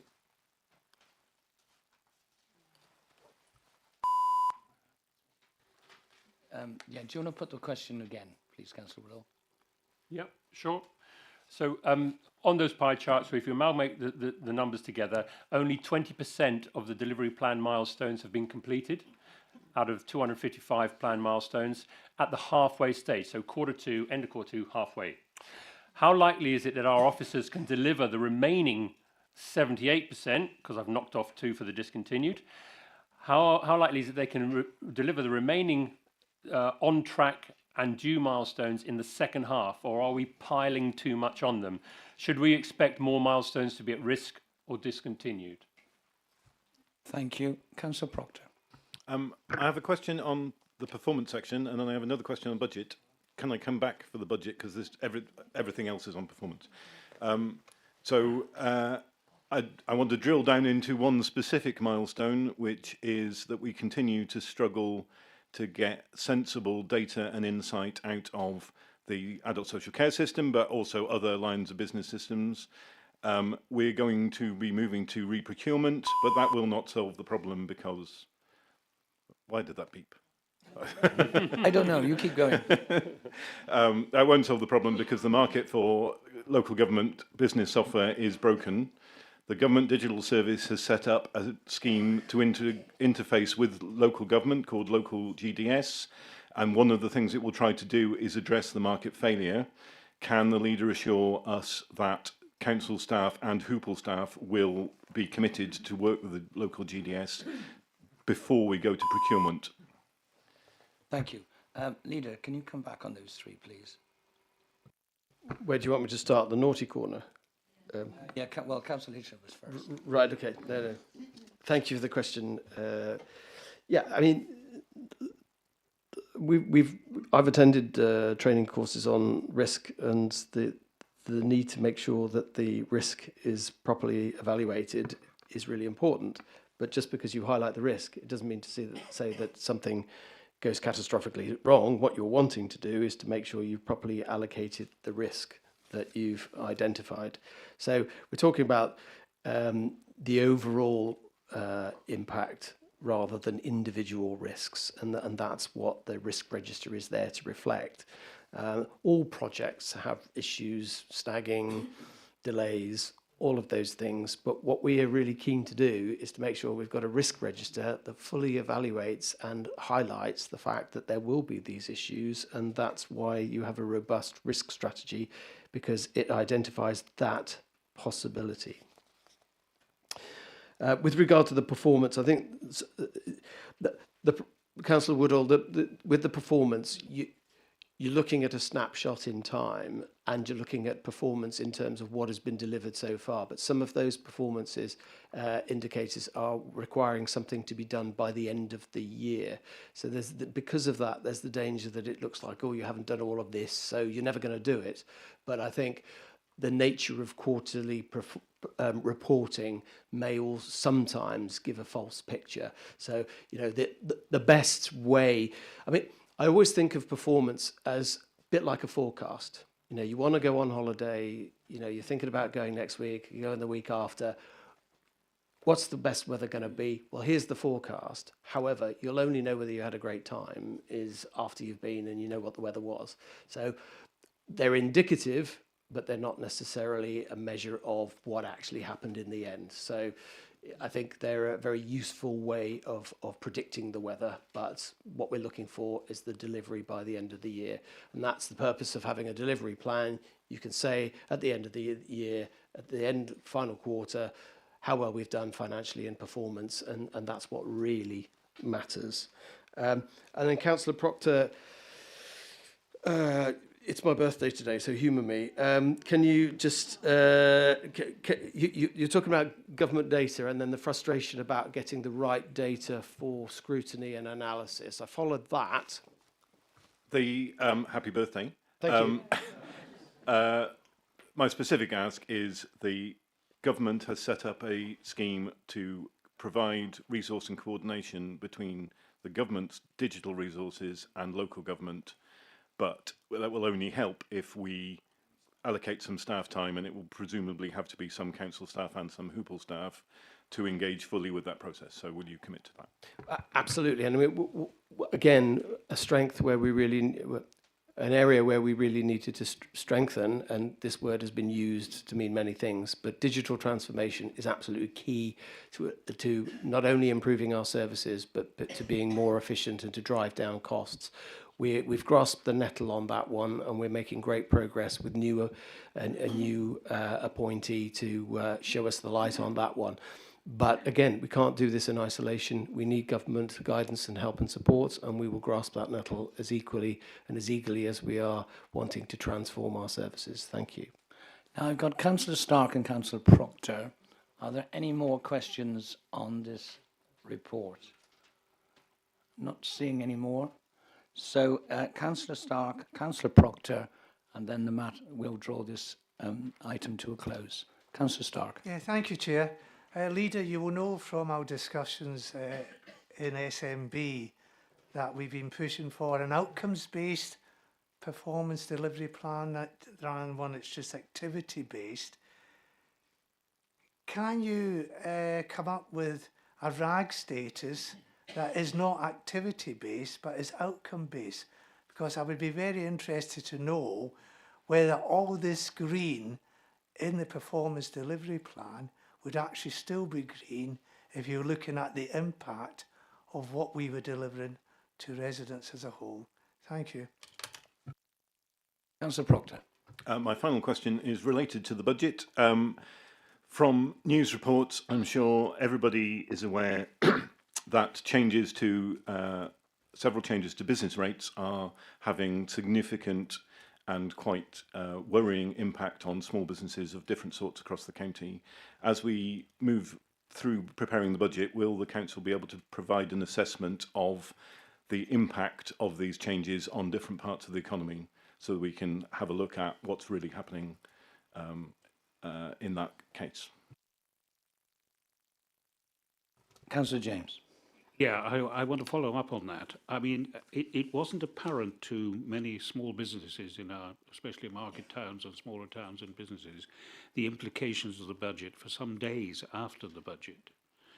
And the information came out, and it would have been very useful, and still would be very useful, if some of the information was got to the small traders and businesses within the county about the implications of it. I had numerous people under me who were fearful that their business rates were going to double. Well, in one case, theoretically, they are doubling in some cases, doubling, which would be catastrophic to businesses in the county.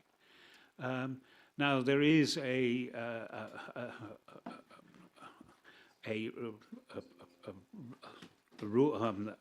limit to what they can go up, but it appears that many businesses throughout the county ultimately will be faced with 5% increases year on year on year in their business rates.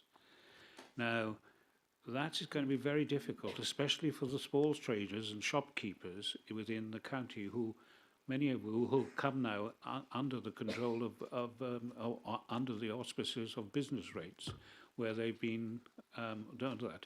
But there seems to be very little sort of knowledge going out from the centre, and this is where Herefordshire Council should have been taking the lead in analysing what the implications are for businesses within the county. Thank you. Leader? Thank you. First, Councillor Stark. Yes, the outcomes-based approach is alluded to. Where is he? There. Alluded to earlier on, is part of the assessment of the delivery plan. So when we assess how the delivery plan did at the end of the year, that's when we will apply the metric of outcomes. With regard to business rates, small and medium-sized businesses are the lifeblood of Herefordshire's economy. They're absolutely vital. I grew up with in a household where we ran a small business, and any effects to the business rates can have a dramatic effect on employment and local businesses. And so, yes, it is a concern. We do have reliefs and exemptions for business rates, and details are on our website, but we are waiting to see what the outcome will be with the local government settlement on the 19th of December. And that will have that, you know, whatever the outcome of that settlement, we are very mindful of the fact that small businesses are vulnerable to dramatic changes. We will do everything we can to support those businesses with the advice that we can give and already give, and we can share information about how businesses will be affected. But again, we're dependent on waiting to hear what the government will say in their announcement on the 19th of December, and we will have to assess that accordingly when we know more. Thank you. Now I've got Councillor Kenyon indicating, and this is the last call for questions to the leader. So Councillor Kenyon will be the last. Thank you, Chairman. The final one. Just picking up on what you said there about business rates and that sort of stuff, and the council doing everything they can. It's a very fearful time, and 19th of December, just before Christmas, you think, you know, this could add a lot of money to hard-stretched businesses. What I'd like to see, if you're in the vein of doing everything we can, as soon as we know what's going on, as soon as we know what we think is going to happen to these businesses around the county, invite business leaders or business owners in. Give them a bacon roll, give them a cup of tea, and let them chat frankly to you to see how it's going to affect you. I think that would be the best way, because the council's seen as this monster, and I don't want to be seen as a part of a monster. let's put an arm around these people that run these businesses, that employ local people, and get them in for a cup of tea, bacon roll, and listen to their concerns, and then we can push it upwards. Thank you, Leader. Thank you. Leader? Yes, thank you. Councillor Kenyon, I don't think the council is the monster, and there's a whole raft of things we're doing to help with small businesses, businesses with business advice, the statistics on how we've given advice, the economic development team, to small businesses, and the making aware the grants available, the startup grants, all of that. I'm really proud of our track record of helping businesses. We also happen to be the authority that collects the business rates as well. And for businesses finding it difficult, obviously we could be seen in that light. But I'm really proud of our track record in helping businesses. We do engage with businesses. We have done. We've engaged with them in the past over the budget in previous years. And we've had lots of forums where we invite them. We've got an economy and place board that does a great job in making sure that the council is fully focused on business and supporting entrepreneurs. So it's a good track record, but I will always commit to engagement, and we will continue to do that.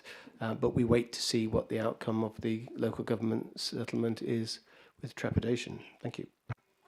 Thank you. That completes agenda item 9. We now move to agenda item 10, which is motions on notice. Those report begins on page 195.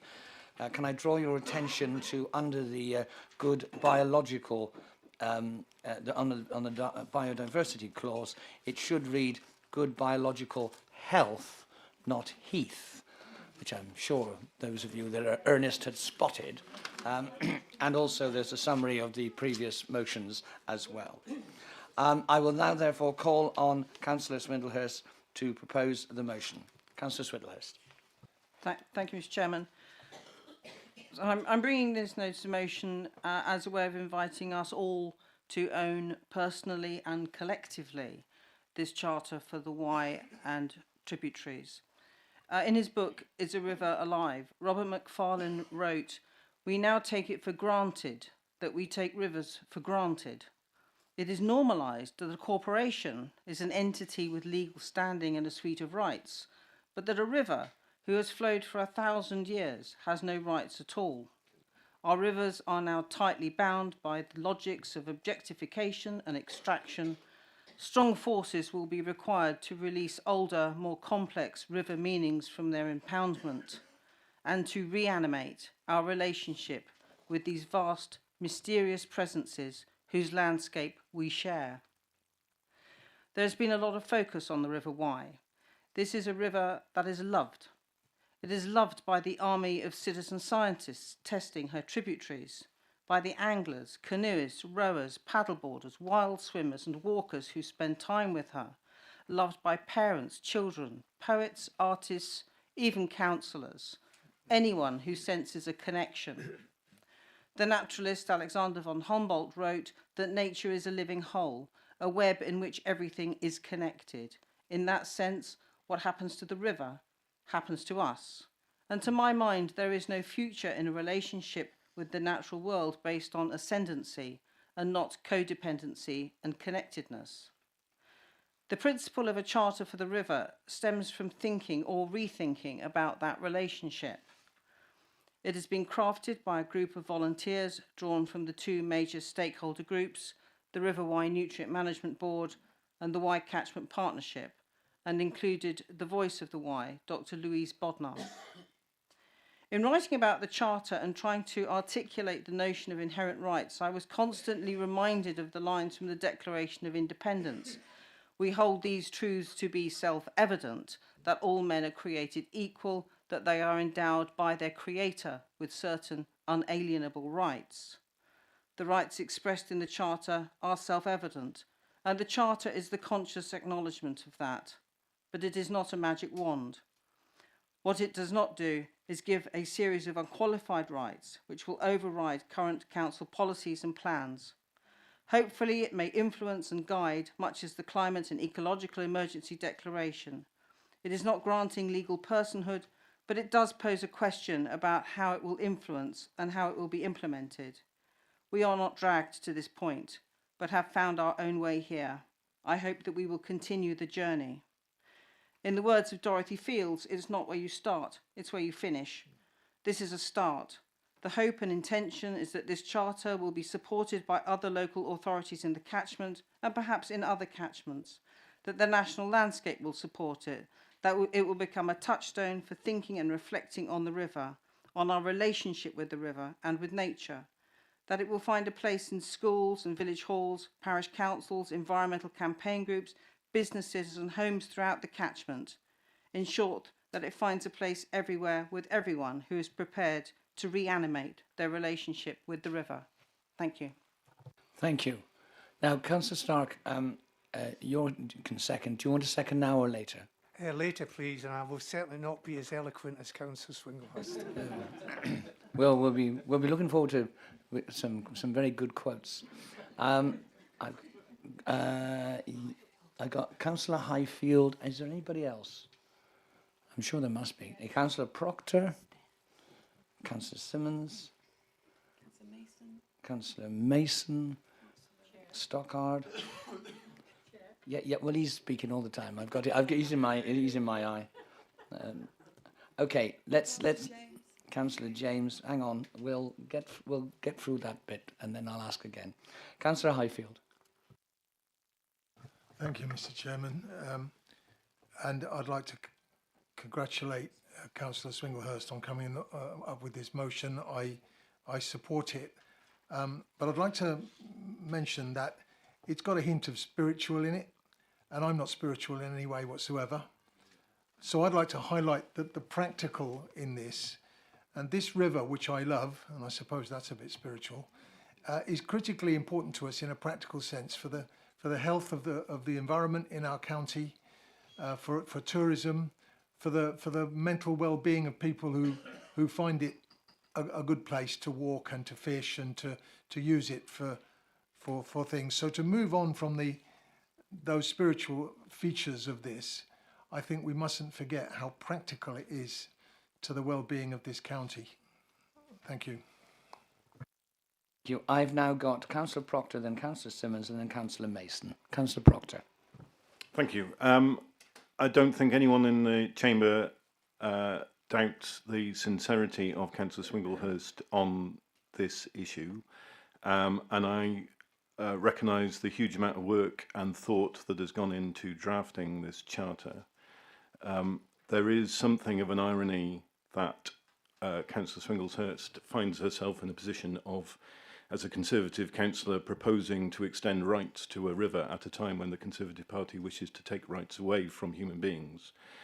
And we're not in a situation where human rights are settled and we can now start to think about other things that have inherent rights. Human rights continue to be contested.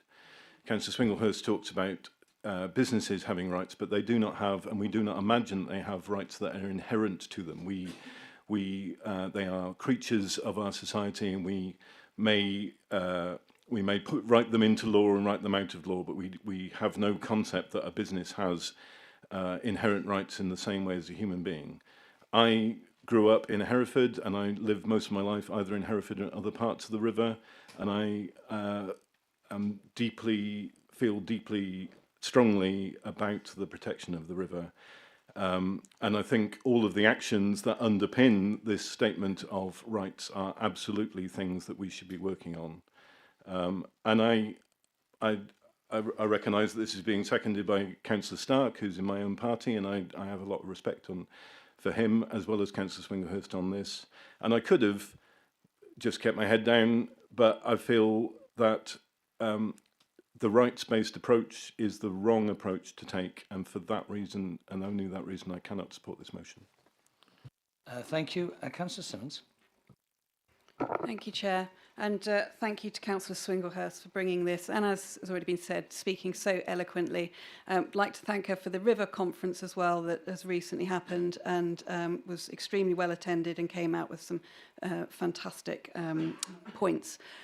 I fully support this motion. I think anything that can give priority, visibility, anything to support the need to protect our river I do note that we have also had a climate and ecological emergency declared, and yet consistently council documents don't adequately reference it or action it. And I just make a plea that, having just approved an LTP with a strategic environmental assessment that did not recognise the River Wye's current state, that doing something like this, if it is to be voted for, it's just a signal to our consultants, to our officers, to us, that we do take this seriously. If it has rights, then we absolutely need to make sure that our reports and strategies and policies and actions take account of that. Thank you.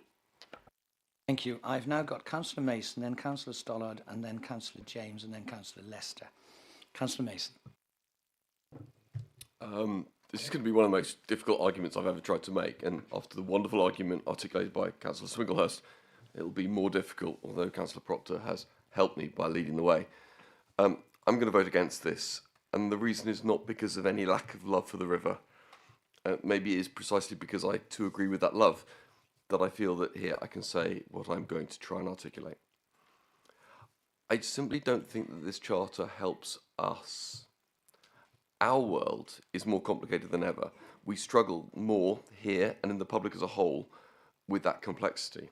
Every layer of decision policy that is layered onto our intellectual or judgmental firmament reduces our ability to act in a way that we should be able to trust. We as a council, when we speak to our constituents, our residents, are always struggling with the fact that it is so difficult to do the things that we think are self-evidently right. Each one of these policy statements that comes through, often as a, and I really don't want to use the language of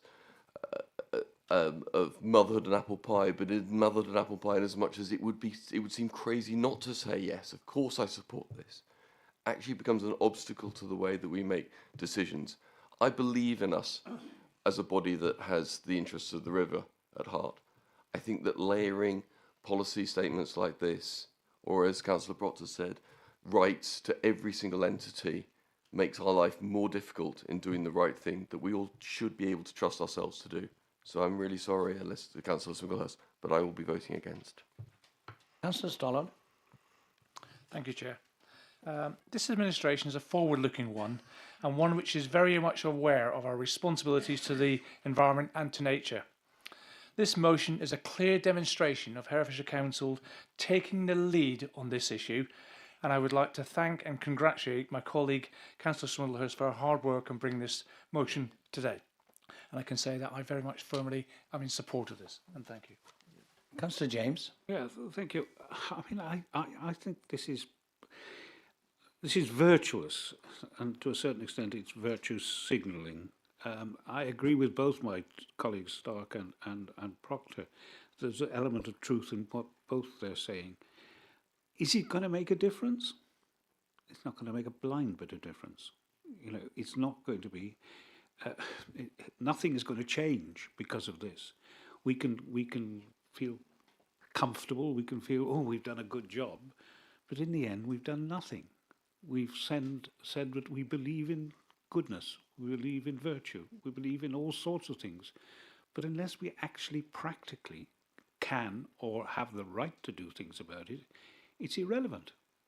And we need to say, other than that, we support and we wish that government would do something, because ultimately it's government that can change this situation. Unless we say that's what we want government to do something dramatic about this situation. Other than this, it's whistling in the wind. So I shall vote for it, but knowing that it's not going to make a blind bit of difference. Thank you. I got Councillor Lester, then Councillor Price and Councillor Hitchener. Thank you, Chairman. I was going to say count me in, but it sounds like I'm in the river if I say that. So what I just wanted to say is I really want to thank Councillor Swinglehurst for really championing all things environmental, but especially our River Wye and the tributaries and the River Lug. And so, you know, this is an example of her unwavering commitment to improving our environment in Herefordshire. And if I can just revert back to my leaders' report, the council hosted their third Rivers Conference in Hereford in November, bringing farmers, landowners, environmental organisations, academics and government agencies together to address the ongoing nutrient challenges affecting the River Wye and its tributaries.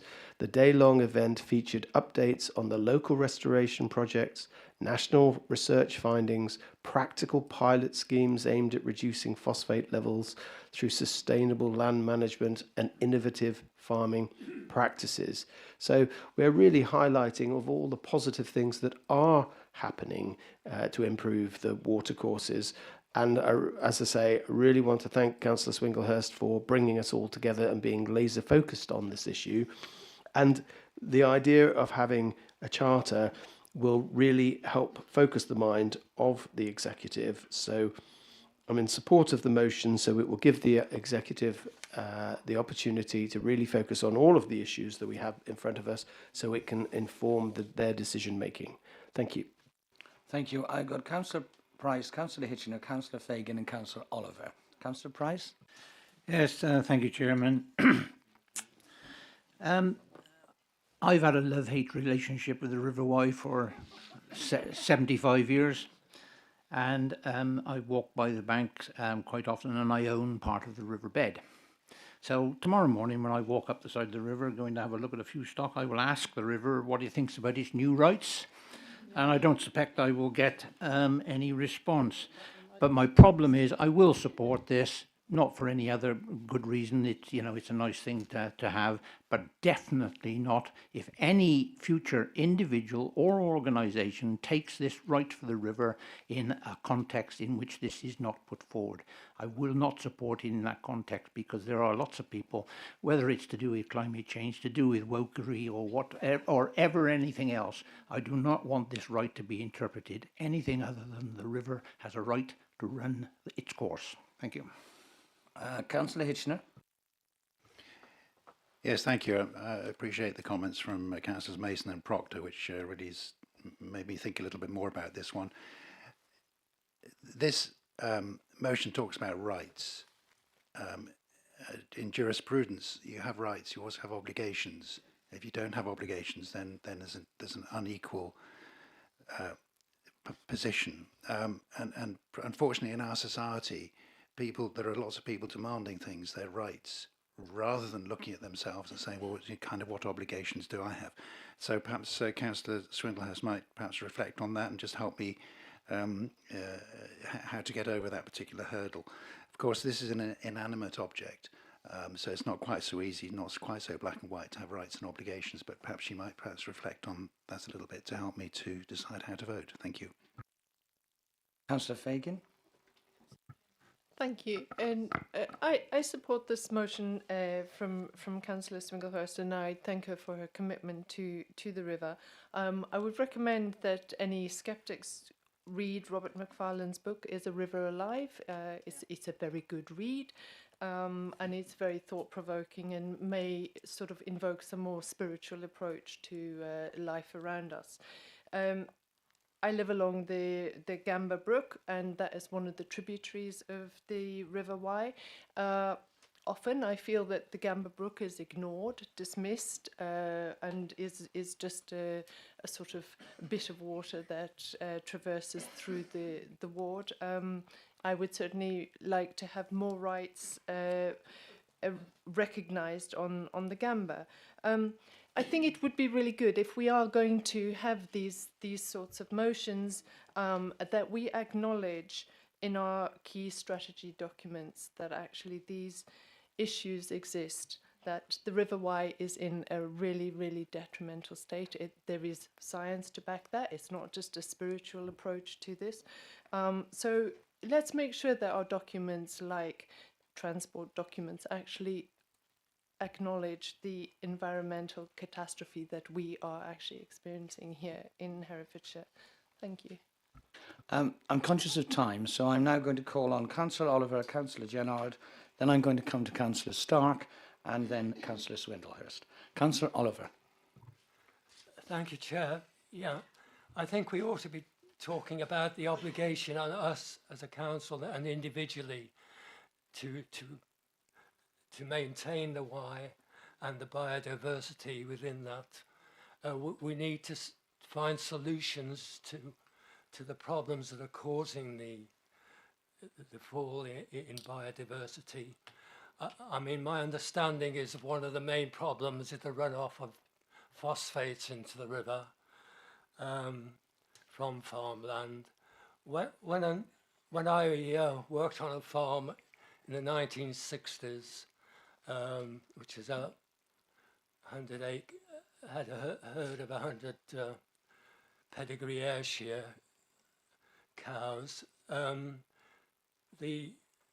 main way of farming then was the 3-year lay. You seeded a lay and let it run for 3 years. Then you ploughed it up, and from the breakdown of the grass, you got fertilizer for the crop of wheat or barley or whatever you put on extra, and you didn't need to pour £1,000 worth of phosphate on, so you use much less fertilizer. Is it possible we can persuade farmers to go back to some sort of better way of dealing with their problems from fertilizer? Thank you. Councillor Jennard. Thank you, Chair. I am speaking in support of this motion because it is in regards to something absolutely fundamental. Every one of us and every resident in this county is dependent on and has a right to clean air, clean water and clean earth. These are not luxuries or optional extras. They are the foundations of life, of health, of food, of economy and everything that sustains us. Without them, we have nothing. The River Wye is the living artery of this landscape. It shapes our history, our wildlife, our sense of place, and yet we all know it's under pressure. It is declining when it should be thriving. We have a duty not only as councillors but as caretakers of this place to act. When the river is healthy, everything around it flourishes: farms, tourism, recreation, wildlife, community well-being. And when the river suffers, the whole system suffers. This motion is not about politics. It's about recognising that we are part of a wider living world and that our decisions have consequences. We have the opportunity here to set a clear direction that we will restore, protect and value the wild and living systems that make Herefordshire a place worth calling home. I ask colleagues to support this motion in the knowledge that the choices we make today will outlast us. They will shape the future our children and grandchildren inherit. Let us be remembered as the people who choose to defend the river, the land and the life that depends on it. And not only this, I ask colleagues to remember this motion and keep it at the forefront of decisions that come to us in the future. Thank you. Councillor Stark. Yes, thank you, Chair. I'm not a spiritual person, but I'm a practical person. I mean, this is a charter, it's not a legal document, but it has a number of practical benefits, in my view. One, it clearly shows residents and businesses that we continue as a council to care about the health of the river. And that is something we need to keep repeating time and time again. And I would therefore see that as one of the benefits from this charter. Second, it has a very practical benefit from us as a council. As part of our decision-making process, we conduct an environmental impact of that decision. That sometimes is lacking in terms of its impact on the river. I would hope that this charter would become a checklist for officers leader to actually use in populating that environmental impact that we conduct as a routine as part of our decision-making process. So that is another practical benefit. And there's a third practical benefit. I'd like to remind this council that 4 years ago, we signed up to a motion urging the statutory agencies through DEFRA to look at seriously building up a case for nothing less than the implementation of a water protection zone for the River Wye. That leaves lots of questions unanswered about what you would want to protect. This charter, with the list of features it has in it, is a very good foundation for input into any debate we finally have about what we mean by a water protection zone if we ever get to that point, because we can then point to the charter saying, here are the features that we would like to see at least preserved, if not enhanced, by the implementation of water protection zone. So, Chair, I'm not a spiritual person. I do think this charter has a lot of practical benefits directly for the council, and I would urge members to vote for it. Thank you. Thank you. Councillor Swindlehurst, you have a right to reply to the debate. Thank you, Chairman. Just a few brief points, and I do welcome dissent. So, you know, for those councillors who disagree with this notice of motion, thank you for sharing your view. To Councillor Proctor's concerns about human rights, obviously human rights are colossally important. I don't see it as binary. I don't see this as you can't give you can't acknowledge inherent rights in nature if there's imperfect human rights. So that basic premise is lost on me. I don't see it as binary. I appreciate the points that have been made by a number of members about making it mean something, and I think that is in our hearts, and you know, this is a journey. We're going to see how it takes us. Councillor James's point about this is something for government to do, and where, you know, this is just a bit of virtue signalling. In the sense, if we do not raise the flag, no one will see it. This is trying to send a message, and again, we don't know where it will go. Councillor Hitchens' points about with rights come obligations. A lot of the rights are already, in a sense, reflected in the existing regulatory and legislative landscape. What this is about really is saying that where there is an obligation, perhaps it is our obligation to the river. I think what Councillor Gennard very eloquently described about our indebtedness to the river, that it's our obligation. It's not the river's obligation to us. Councillor Oliver, thank you again. Yes, making things practical, quite right, but the council is doing a lot in this area. We've had the Rivers Conference already mentioned, and it's part of the adopted council plan that we will do all we can for the rivers, and this is one of the things that we can do. Thank you for the debate. Thank you. Right, I'll now move to the vote. I presume you're happy with a show of hands.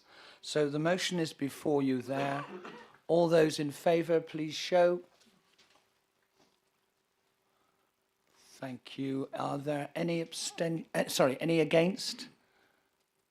One against. Any abstentions? 1, 2, 3 abstentions. The motion has been carried. Can I thank you all very much for your attendance today, and to the members of the public at home. Thank you for coping with my voice and coughing. I remind you that the next meeting is scheduled for the 13th of February at 10 o'clock. That will be to debate the budget for next year. And note also that there will be an extraordinary meeting in the afternoon, and that is to deal with the appointment of a new chief executive, which you have been alerted to by email. We've come to that time of year when I hope that some of you will be able to take a little bit of time off and spend with your families and friends. So my very best wishes to you for a happy Christmas, a very peaceful and plentiful new year. Thank you all very much. Can we switch off the live stream, please?